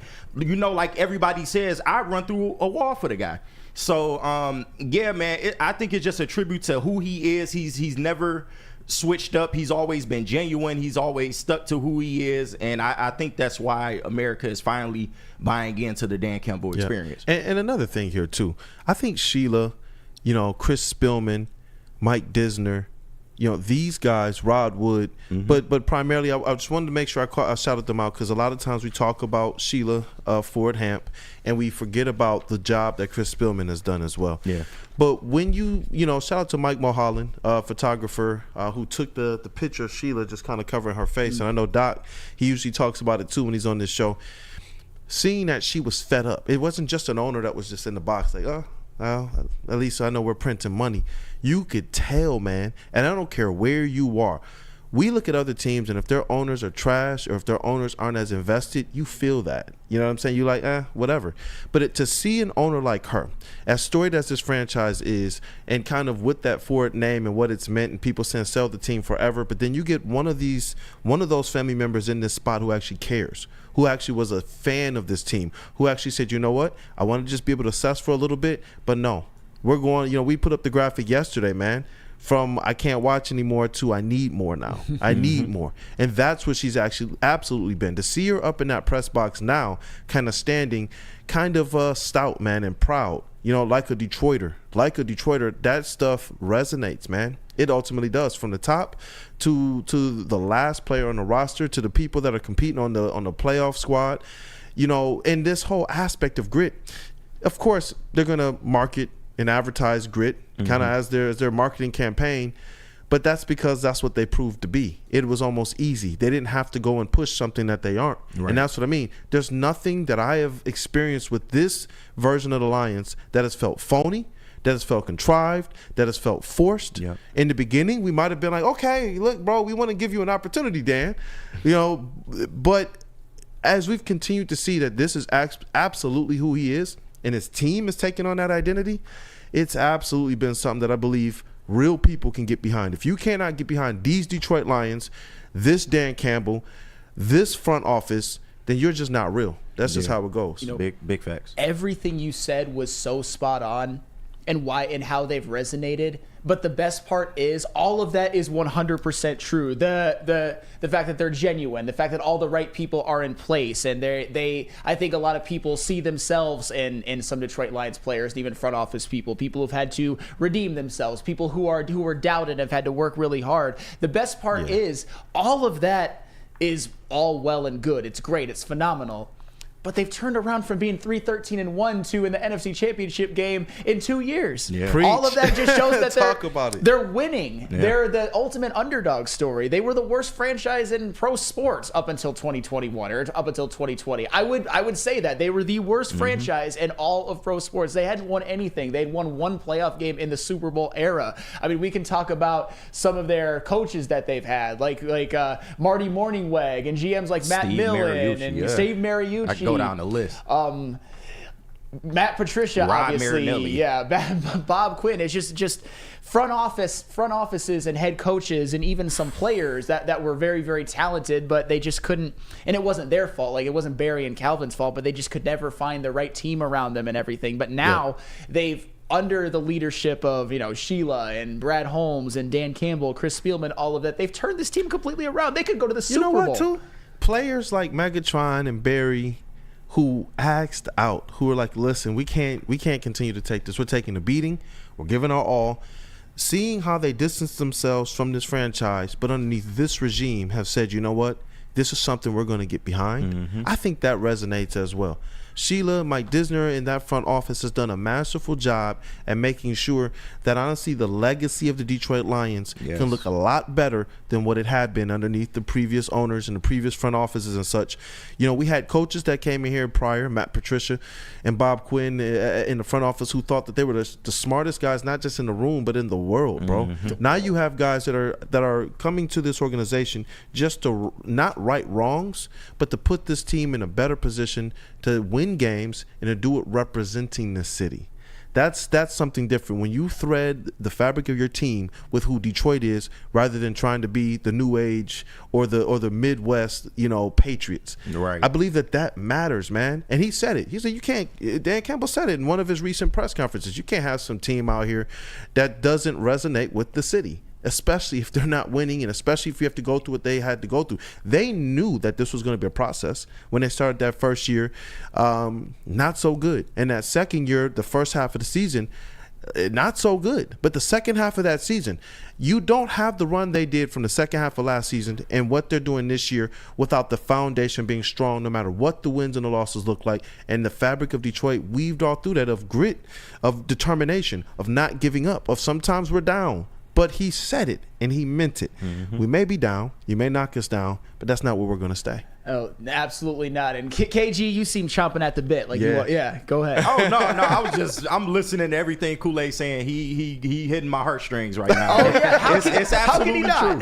It's absolutely true. But, yeah, you got it, Kool-Aid. You said everything that I was feeling, man. Well, and you mentioned it with the 8-2 finish of last year. They ended last season 8-2. They just finished a 12-5 regular season. Then they won 2 playoff games. That's what is that?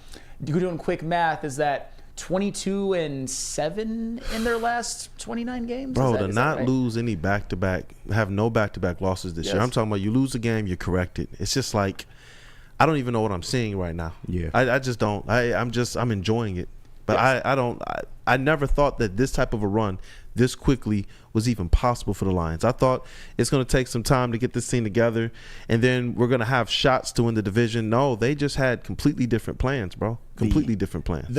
Everything has been accelerated, and the fact that they could win, and I don't want to go that far, but I'll just say that they could go into San Francisco. I think we all believe that they have a very good chance to win, and you'll see who we all pick on Friday, but I think we all think they have a very good chance to go into San Francisco and win and go to a Super Bowl in a time where they say that one more time, bro. That's crazy to hear. They have a chance to go into San Francisco still don't feel right saying and win and go to a Super Bowl. And the funny thing is that they're ahead of schedule. I could see this team being more talented on paper next year. I mean, you never know what's going to happen, but at the same time, they're probably going to be more talented on paper next year. You give Brad Holmes another draft class and the most cap space he's ever had in an offseason. Man, the way that everything has just been accelerated, it's been absolutely unbelievable. Oh, whoa, I gotta address this chat really quick. I know we're all in good times, but I gotta be very, very clear. Brendan Dillinger, he's usually the one talking about size. He actually said something else. I thought Sam was wearing a Kid Rock shirt. No. Kid Cudi. You will not catch me in a Kid Rock shirt. The wrong Don't disrespect Cudi. Right? The wrong kid. You will never see me in a Kid Rock shirt ever. Ever. Wouldn't be cut dead in one. And then Denver Blair, Sam without a flannel looks emo, LOL. And you know what? I had an emo kid face. I go to metalcore shows. I hang with the emo people. It's all well and good. So you might have actually found out a side of me that you may not know. But anywho, speaking of things that. Well, I can't even transition that. Do you have football on the brain? Of course you do. Everybody, if you don't have football on the brain right now, you've got to be living under a rock because no state has it better when it comes to football right now than Michigan. And this is the perfect time to shop your home and auto insurance to kind of celebrate all the good vibes. Shop it like a pro with Swiss Insurance. They cover Woodward Sports Network, and they should be covering you too. Ask for Market Swiss Insurance today at swissins.com or call 248-800-4177. Again, that is 248-800-4177, Swiss Insurance. At Planet Fitness, you can get energy without the judgment. Hi, can you help me with this? You don't know how to use it? This is better. Join now through January 19th for just 24 cents down, $10 a month. Never intimidating, always free fitness training and equipment for every workout. Join today during the Big Fitness Energy Sale for 24 cents down, $10 a month. Cancel anytime. Deal extended through January 19th. Over 50 Metro Detroit locations. Woodward Sports' own Tom Mazaway and Sam Stick Day will be hosting our Lions postgame show after every Lions game all season long. Tune into the Woodward Sports YouTube channel for his hot-off-the-press takes, game analysis, and Kool-Aid sipping celebrations. You won't want to miss it. Join Maz, Stick, and special guests each week immediately following every Lions game, exclusively on the WSN YouTube channel.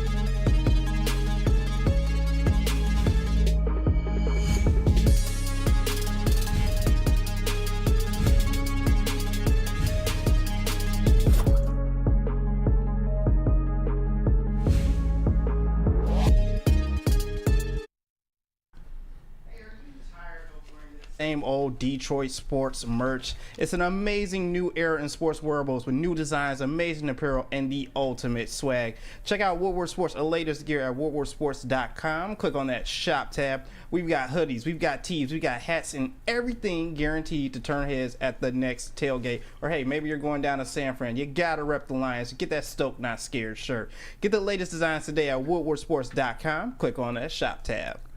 And if anybody should be reading, and you found it. There we go. Thank you for that. Thank you for that, JB. Had a little weight on you, man. Yeah, That's right. I was.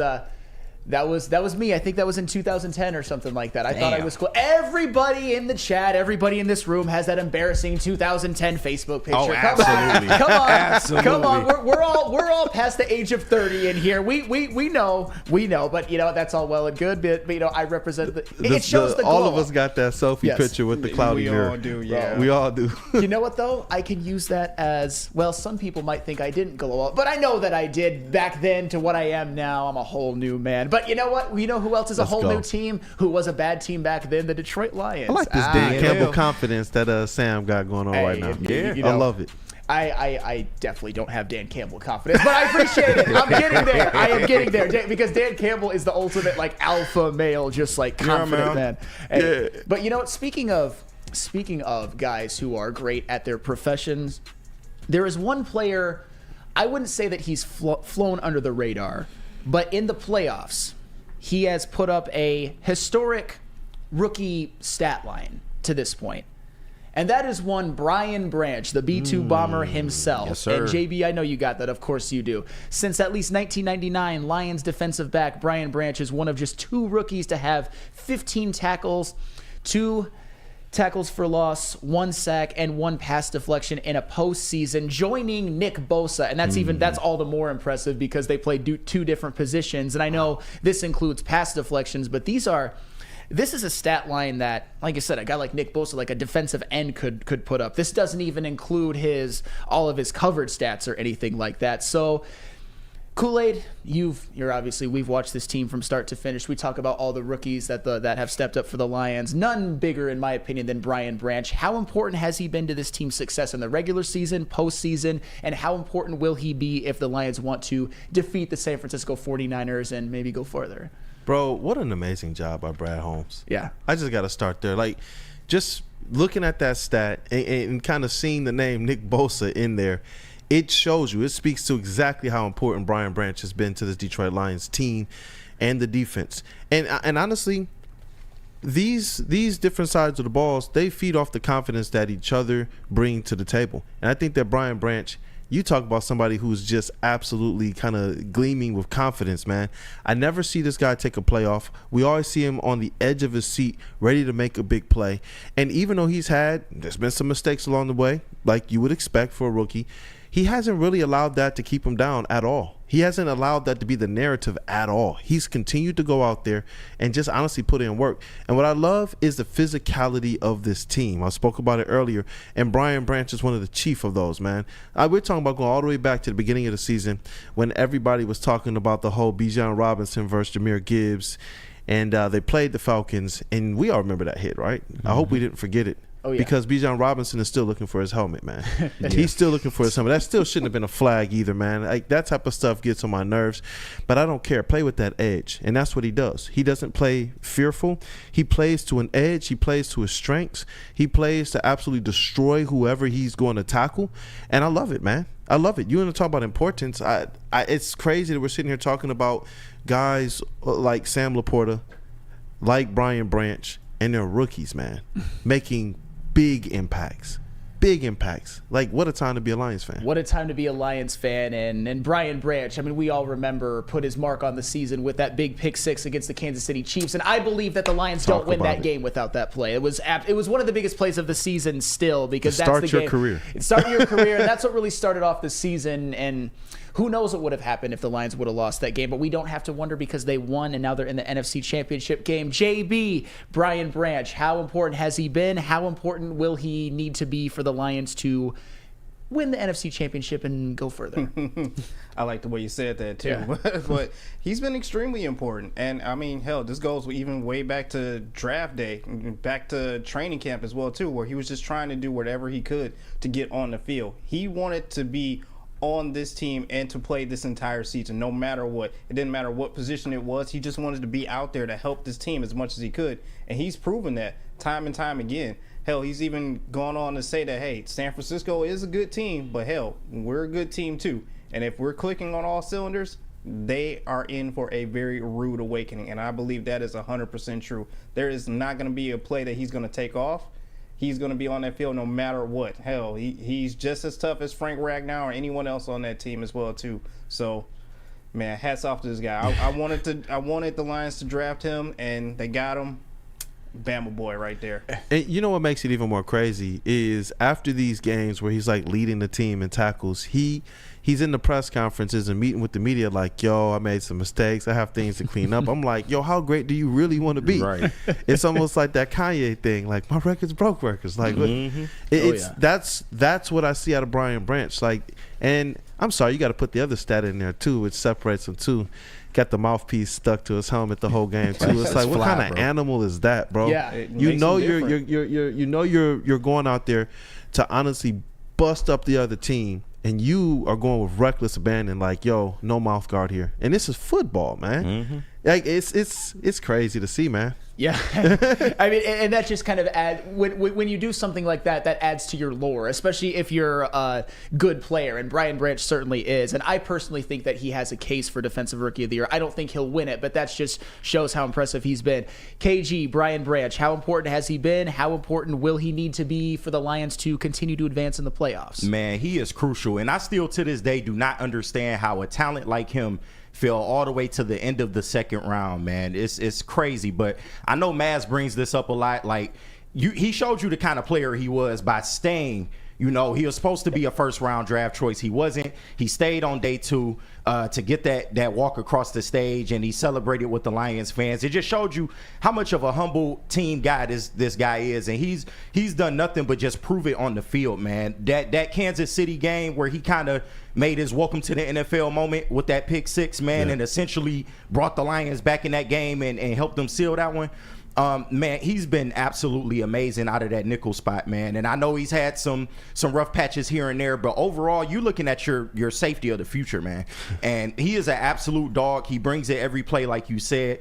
And he's a team guy, man. And that goes a long way. I feel like he can definitely be coached up to be better. And I just look forward to what he does. But absolutely, he's going to play a big role in this last, end of the playoff run that we're having here. And yeah, man, just shout out to him, bro. I really am a big fan of Brian Branch's game. I knew KG was going to be preaching on that one, man. Oh, yeah. That's the word. Hey, we're all preaching a lot today because there's just a lot of good vibes going around, and that's what happens when you have a team in the NFC Championship game, and I get to work with very smart, intelligent football minds like Kool-Aid, KG, and JB, and I hope that you... Don't leave yourself out, brother. Hey, I appreciate you, man.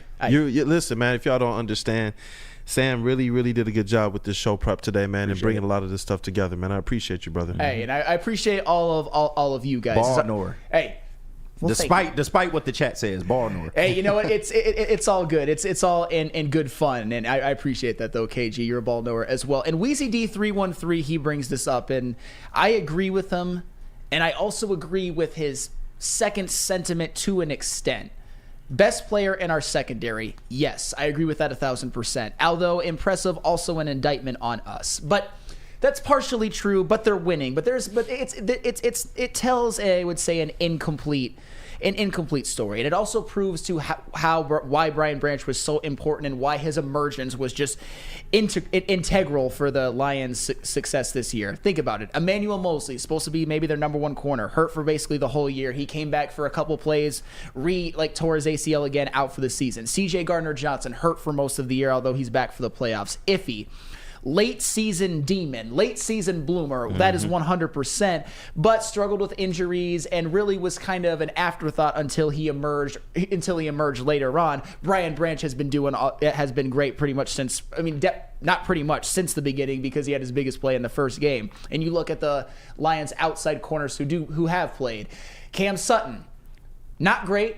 Not put in the best situations, had to cover a lot of great receivers, but still, you know how I feel about Cam Sutton. I think he's one of the weaknesses on the defense. Kendall Vildor, pretty much every outside corner that you plug in there, whether it's Jerry Jacobs, whether it's Will Harris, whether it's Khalil Dorsey, none of them have really performed that great. And then you look at Kirby Joseph, very, very solid, leads the team in interceptions, but he hasn't been as consistent as Brian Branch. The best thing about the Lions secondary this year has been Brian Branch covering the slot. Yep. Because as a slot corner this year, he has yielded only an 86.9 passer rating when targeted, which is very, very good. 42 receptions, 424 yards, 5 touchdowns, which it sounds like he's given up some yards and some touchdowns, but he only gave up more than 50 yards a game when targeted twice. He gave up a 50-yard game and an 82-yard game. Other than that, under 50 in every game. Wow. And in the postseason, he's given up an 85.4 passer rating and only given up 6 receptions for 40 yards when targeted. And oh, by the way, that does not include the 15, the stat with the 15 tackles and the 2 tackles for a loss and a sack and a pass deflection, which is the only rookie since 1999 to do that since Nick Bosa. He has been an absolute demon this year. And when you look at his importance to this team, he's 5th on the team in tackles, tied for 2nd in interceptions, the only pick 6 this team has had this year. 1st on team in passes defended and tied for 2nd on team in tackles for loss. And in the postseason, he leads the team in tackles, and he's one of 3 players on the team to record a full sack, being him, Iffy, and Aiden Hutchinson. Jalen Reeves-Maven has half a sack, and he has 2 tackles for loss. So Brian Branch, it's the versatility, it's his smarts, it's his football intelligence, and I'll tell you what, one of the things that got him drafted later than he should have was his lack of speed, aka 40 time wasn't quite as impressive as people thought, but the Lions reaped the benefits. They were able to get him at 48. Yeah. Shout out to Brad Holmes, and shout out to all those teams that passed on him, because Brian Branch is arguably, I'm trying to think of one that is more of a steal than him, but I can't think of any player off the top of my head that was a bigger draft steal than Brian Branch, getting him at number 48. He should have been a top 15 pick. Maybe Hendon Hooker, but we don't know yet. We don't know. I mean, you can look at... We don't know yet. I mean, you can look at maybe like a Devon A-Chain or Puka Nacua. There's another one. Oh, A-Chain, yeah. Puka Nacua, and then Ivan Pace, who's the Vikings' best linebacker, who's a undrafted player. But that being said, Brian Branch is a top 15 talent. And he should have been drafted then, but the Lions got him as their 4th pick in the draft. Think about it. Branch on the defense, Amon-Ra on the offense, man. You talk about some heck of a steals, man. Yeah. Mm-hmm. Man, like the Pistons. Gosh. Okay, the Lions have been in their bag, man. Brad Holmes has been in his bag. And the fact that this front office and the coaches have all been kind of on the same page, I absolutely love it. We've seen these types of batteries happen before with the general manager and the coach, like Patricia and Quinn, and before that with Mayhew and the bevy of coaches that he kind of resided over. They seem like they were on the same page, but they all kind of gave off those vibes of smartest guy in the room. This team has just kind of gone and gotten those kind of physical players, those guys who know how great they can be, those guys who give no plays off. They were like, look, man, I remember they were talking about it. They were like, yeah, I know people are making some noise about his 40 speed, but, his 4.4 speed, 40, but we play football in pads. This is about the impact that they make on the field, and we knew that he was a gamer. Mm-hmm. That's the type of stuff that we need, man. To know that these guys are not trying to be the smartest guys in the room, but they're just being football knowers. To me, that is way, way, way better. I don't need somebody to come in and try and recreate the wheel. I just don't. Yeah, and Hoofhearted says this in the chat, and it's been talked about over and over again, but I think it bears repeating, and it just shows how the front office and everybody knows what they're doing. The Lions had Gibbs, Laporta, Campbell, and Branch all as top 15 players on their draft board, and the only one that they actually had to get in the top 15 was Jahmyr Gibbs, and they traded back for him. They were compensated with extra picks, so it's amazing. I mean, you look at Jahmyr Gibbs. I'd say he's the best rookie running back in the NFL. You could say him or Bijan. They've both been good. A-Chain got hurt, or else he'd have a case. But Jahmyr Gibbs, 10 rushing touchdowns, 5.2 yards per carry, 945 yards. Laporta, second-team All-Pro, tight end period as a rookie. Jack Campbell, for as many struggles as he had, he's second on the team in tackles to Alex Anzalone. And I know when it comes to linebackers, it's not all about tackles, but you've seen his improvement as time has gone on, and he's gotten more playing time. And we've already talked about Brian Branch and how special he has been and how special I believe he will continue to be. But if any of those Lions players need an extra workout in the offseason, or even just the practice is just isn't quite doing it for them, where should they go, Kool-Aid, to get that workout? Hey, that's a legendary transition. I like that, man. I'll do what I can. But they should go to Planet Fitness, man. It's home of the judgment-free zone, where anyone, and we mean anyone, can feel comfortable and work on their fitness goals. At Planet Fitness, you'll experience a squeaky clean gym that has tons of equipment, a full body workout in just 30 minutes, and all memberships include fitness training. You get all of this for just $10 a month, no commitment. No matter where you are, there's a Planet Fitness close by. There are more than 50 in Metro Detroit and thousands more throughout the world. Visit your local Planet Fitness today, or visit them online at planetfitness.com. Come to Lady Jane's for an award-winning haircut experience and register for a once-in-a-lifetime opportunity to win an all-expenses-paid suite for the 2024 NCAA tournament for you and 5 of your best buds. Lady Jane's open 7 days a week. Walk in anytime. It's wicked awesome. Brace yourselves, Detroit. As the sun begins to set, 2 of Woodward Sports' brightest young stars will be taking the mic for a brand new show. Woodward Nights with Spooner and Broder. The dog days in Detroit are over, and the boys are unleashed. Join in on the banter and hop on the bandwagon of the #1 night show on the internet. Tune into the Woodward Sports YouTube channel every weeknight from 8 to 10 p.m. Woodward Nights with Spooner and Broder. Have you ever wondered where all the finest restaurants get their steaks? It's Fairway Packing Company, providing Michigan restaurants, hotels, and casinos with prime beef for over 60 years. But now you can buy these cuts of meat for yourself at the Steak Shop by Fairway Packing Company. Prime porterhouse, A5 Japanese New York strip steak, dry aged Wagyu beef tomahawk.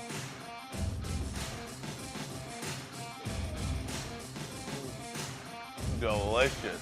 Get to the Steak Shop today. Enjoy fine wine, have a private party, and get the finest cuts of meat anywhere.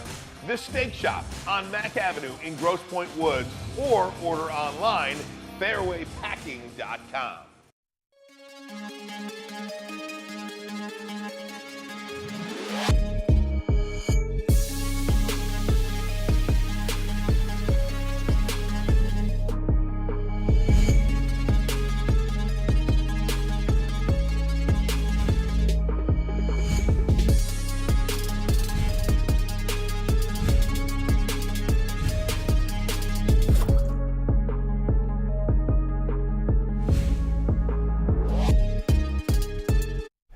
And now it is time for everybody's favorite segment of the day, something that we've taken a couple days off from, but the people just want it more than anything. What's trending with JB Spool? What do you got for us today? The GOAT. Oh, we took some days off, but we're right back at it again. And Sam, this one is for you. I don't want you to get scared about this. Also, shout out to Kool-Aid for posting this as well too. But given from this picture, this man is only one call away, as D-Mac was seen with the legend, Big Ben Wallace. Dang, man. So, he traded in his Pistons jersey.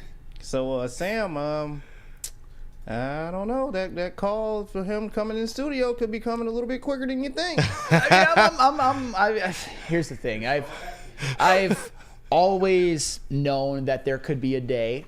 I am fully aware that he could end my life. I'm fully aware of that. I am fully aware of that with he could end my life with his bare hands. So for people who think that I don't know that, obviously I do. It's just, we're just talking sports, and it's always just been a sports opinion. Nobody in Detroit agrees with me, and but that's all well and good. I mean, I've always said, though, when it comes to what I say, I've also had some spats with Darren McCarty himself. So if Ben Wallace came in, I would just calmly state my case, and then I would have the entire city of Detroit against me. But that's all well and good because it wouldn't be the first time. So glad that Ben Wallace, though, is at a Red Wings game. You might as well support a winner right now. Yeah. Appreciate it. I definitely agree with that. You definitely stand on business, Sam. And back to over the weekend, we had a lot of playoff wins and playoff games that were going on. But I don't know, this moment might have been a little bit bigger in the Chiefs game than we all imagined. Yeah, Jason Kelce going crazy, shirtless, chugging beer. Oh my God. Hopping out of the suite where he and Taylor Swift were. That's a little wild. And if that's not enough, apparently he got a text from his mom that his daughter seen him on TV with his boobs out.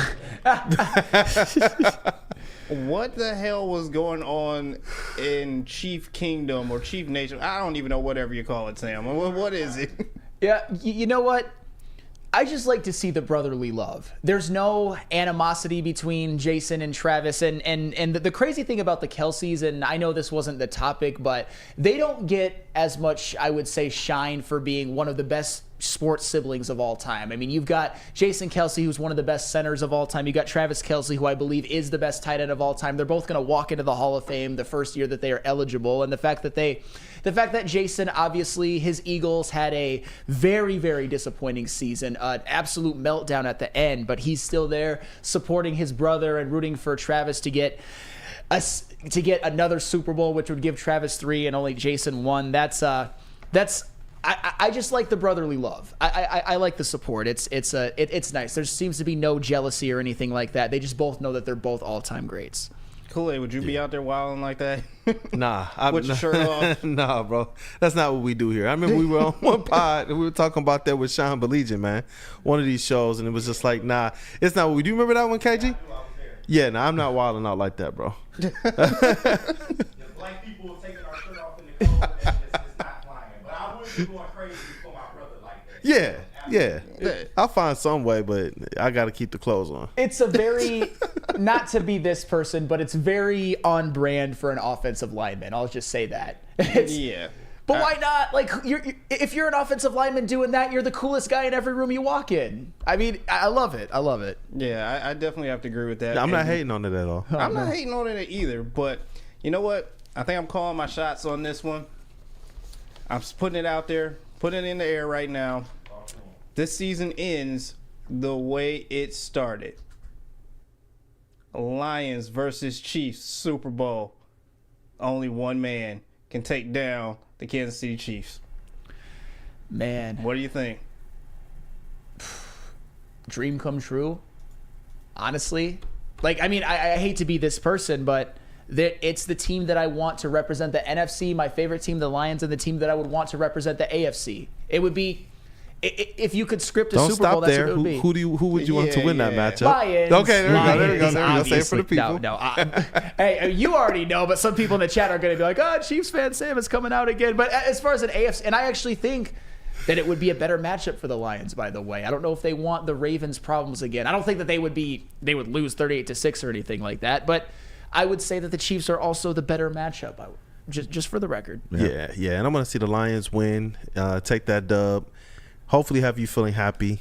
JB Smooth the GOAT getting his girl back as well. Yes. We need that, man. You're going to go up there and take Taylor Swift right after that. Like, man, our Lions are Super Bowls. Come over here with a winner. I don't know about that. Given this AI picture, I think she found a new boo.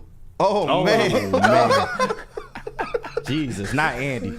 Not my boy. AI has gone too far. I am sorry. Yeah, this AI shit is out of control. Damn. All I know is Eminem is the only one that can stop Taylor Swift. He needs to be sent in to stop that Taylor Swift media BS, man. Yep. He put it in Mariah Carey's career, so he can definitely stop Taylor Swift. And by the way, I know Eminem gets all the shine, but a very underrated Detroit artist or band, shout out White Stripes. Shout out White Stripes and like White Stripes and the whole Jack White family with like the Raconteurs and Brendan Benson and all of that. I'm getting a little geeky. Shout out to just all those artists as well. I mean, Eminem, he's obviously one of the all-time greats. He's not my favorite in the world, but I'm a big fan of the White Stripes and the Raconteurs and all that. Big Sean, and obviously I respect Eminem's greatness. So yes, all of those together can certainly take out a Taylor Swift, but Eminem would obviously be like the leader. I completely agree with you. Completely agree with you on that. And that's all for What's Trending with JB. So back to you guys on the desk. And man, Taylor Swift versus Eminem. Would that be a good Super Bowl halftime show? Anything? Man, if we got old Eminem back, the one that used to wreak havoc on all of these clashing styles, pop people and all that, that would be awesome. It's hard to. Oh, yes, and actually, Stephen David, don't forget I Prevail. We Came as Romans as well. I See Stars. We could go on and on and on. Thank you so much. Danny Bennett, you're the man for that. We're simpatico on all of that. But yeah, the old Eminem, that's the funny thing is that Taylor Swift, say what you want about her, but she's probably the biggest pop star on the planet right now. And Eminem, he's not in his prime, although his prime was something special, but it's getting to be really long in the rear view. No disrespect, but I still would mess with him. Hey, I still would, but I can't lie. I do think I like sports fan Eminem a little bit better today. Yes. Yeah. I would agree. I would agree with that. But you know what has a 100% approval rating? My golden retriever Jake and my orange cat Milo, and that is why I go to Premier Pet Supplies to get all of their best pet stores. Give your pet the best like I give my pet the best. Premier Pet Supply is hands down Michigan's best pet store. Same prices and all the conveniences of the online and big box retailers, with one major difference: family and locally owned and operated for 30 plus years. Over 60 brands of food with nutrition experts to help you. Same day, local, curbside, and home delivery. Premier Pet Supply, give your pet the best. Visit their website at premierpetsupply.com. Woodward Sports' own Tom Mazaway and Sam Stick Day will be hosting our Lions postgame show after every Lions game all season long. Tune into the Woodward Sports YouTube channel for his hot off the press takes, game analysis, and Kool-Aid sipping celebrations. You won't want to miss it. Join Maz, Stick, and special guests each week immediately following every Lions game, exclusively on the WSN YouTube channel. Your home is your most important asset. Flexibility in the sales process is key. When you work with Mark White & Associates, you can cancel at any time, for any reason, without penalty. Speaking of flexibility, check this out. Who you work with matters. Hire the best broker in the game.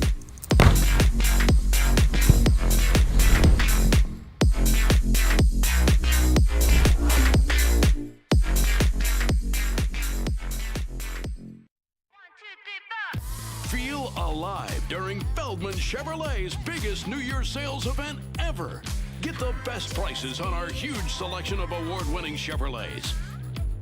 Like this 2024 Equinox for $188 per month. Or this 2024 Silverado for $268 per month. It's the New Year's sales event going on now at Feldman Chevrolet, Michigan's #1 Chevy dealer. Feldman Chevrolet is Detroit's #1 Chevy dealer with 18 locations. There's a Feldman dealership in your backyard. Visit feldmanauto.com to find the location nearest you. But since 1996, Feldman Automotive has been driven to provide a fast, convenient, and first-class car buying experience called the Feldman Advantage. Also, you can catch Woodward Sports Network live from Feldman Chevrolet of Novi every other Monday. Oh, yes. Like this last Monday where we did the Victory Monday show for the NFC divisional round. That was a fun show.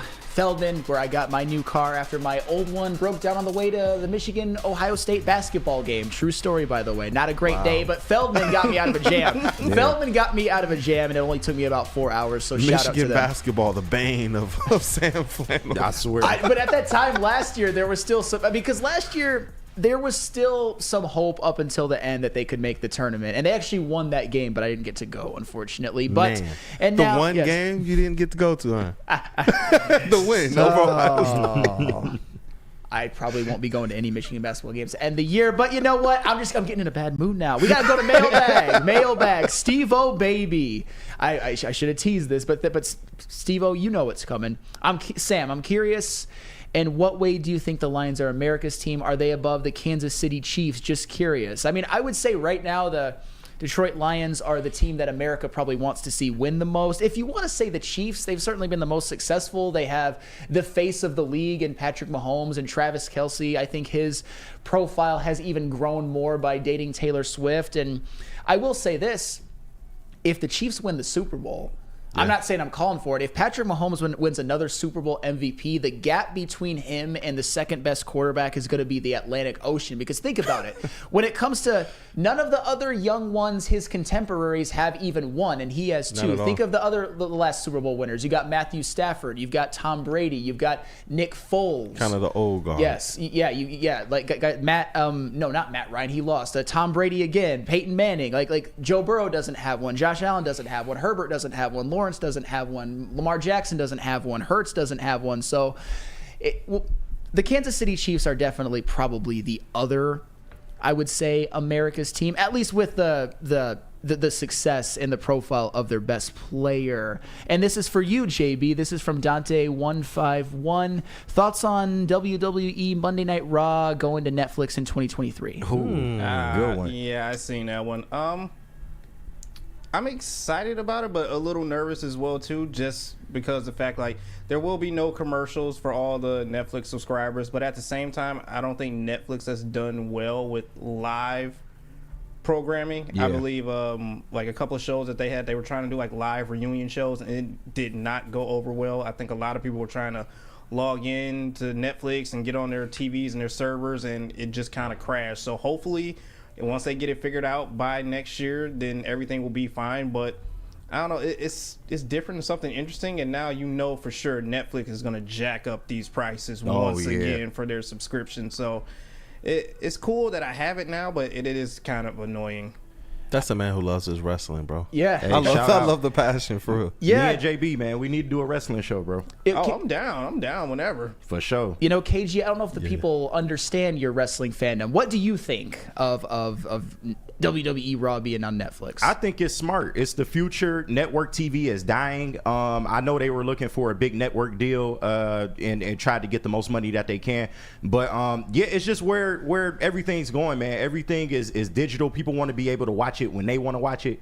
So I think it's smart. It's innovative. I don't know how well it'll work. To JB's point, Netflix hasn't been great with doing live stuff like that. But I'm interested to see where it goes. And definitely, I think eventually SmackDown will make its way there too over time. Oh But yeah, definitely. Yeah. Yeah, no, that's I'm not a wrestling person, so I'm gonna leave that to you guys. So, but I'm glad that my friends are happy. We got you. Yeah, yes.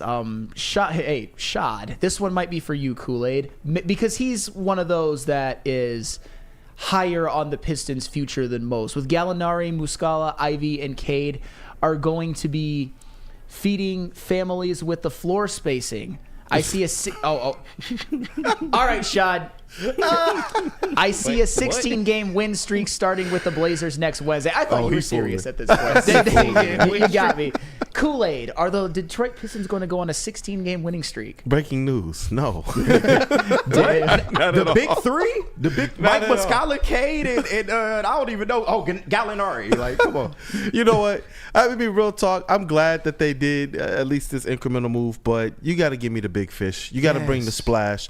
This is what you guys stated you were going to do. This past offseason, you said by trade deadline or next offseason, we're going to make sure to right these wrongs. And the fans of Detroit deserve that, man. These people are still supporting. I'm at the games covering them. I'm seriously like, why are they here? I mean, it's just the question asked. Not that I'm actively campaigning against people supporting the teams that they love, but it's just an honest question. And honestly, it's answered because we know how passionate Detroit is about these teams. They continue to sell out games for the Lions for years, even during the most depressing times. And honestly, I think it's what makes the Lions' success sweet right now. If the Pistons get this stuff right, man, for the people that are still showing up, top 15 in attendance in the NBA, which is wild to me right now, with historic losing streaks. Yeah, the Pistons got to get this thing right, man. Detroit deserves it. Yet another salary dump, though. And it's like you said, where is the big fish, man? Y'all got to do something more than that. You know, like, it's been so bad. And it's just like, how much more do we have to endure? I'm really starting to question Troy because a lot of the names that we thought might have been eligible for the Pistons to trade for, you seeing other teams get them, man. So I don't know what's going on, Kool-Aid. I know you got a tough job ahead of you, but I don't see what they can do at this point, even at the deadline. They can always go out there and like they've done in the past and field a team that'll be 8 through 10. They can always kind of do that and give fans something to look forward to as it relates to some mild playoff sweep. You know what I mean? But yeah, you're right. They got to go out there. They got to go out there and they got to make something happen. I am hearing things. I'm not going to put that out here. I got the pod that I'm about to go out and record, but I am hearing things. But it's about if they actually execute. Yeah. Hey, you know what? I'm glad we got some Pistons talk in at the end to kind of warm you up for your podcast recording. And on that note, just so Kool-Aid, you're not late and it is 10 o'clock, I think we are going to end that today. But Kool-Aid, I'm so glad you were with me today, man. What a fun show. I'm glad to be amongst brothers, man. For real. The vibes were just immaculate today. Thank you, Kool-Aid. Thank you, KG. Thank you, JB Smooth. I've got myself a dream team around me. Shout out to my Italian brother. Absolutely. Jeff, and you know what? As we're leaving, just spam Jeff in the chat or these Italian hands or whatever. I'm not Italian. I don't necessarily do it right. Hopefully we will see him again soon, but he is okay. He's not sick or anything like that, so don't you guys worry. But on that note, tune into all of our other programming Woodward Sports has to offer. Big D Energy coming up next at 11 a.m. to 1 p.m. Eastern. And, of course, tune in to Woodward Nights, where you will see Kenji again from 8 p.m. to 10 p.m. with Booner and Broder. Heavyweights. Kool-Aid, are we getting another dose of Kool-Aid tonight? We are, man. Going to be on with the heavies today, man. Absolutely. Hey. Definitely. 5 p.m. to 7 p.m. So you get to see all these guys again later on. JB, you're doing sound for BDE, aren't you? Oh, yeah. And you're doing sound sound for Ermanni and Edwards as well. You know what? It's the grind. You can see every single one of these guys again, no matter what show you watch. If you wasn't sick of us already. Can never be sick of these guys. Get ready. Can never be sick of these guys. So, yes, you guys go do that and tune into the Morning Woodward Show tomorrow. Thank you guys again. You guys have been wonderful today. Thank you, Kool-Aid. You as well. For every single one of you in the chat, every single one of you in this room. Shout out JB and KG. Shout out JB and KG. We will see you all tomorrow. Peace.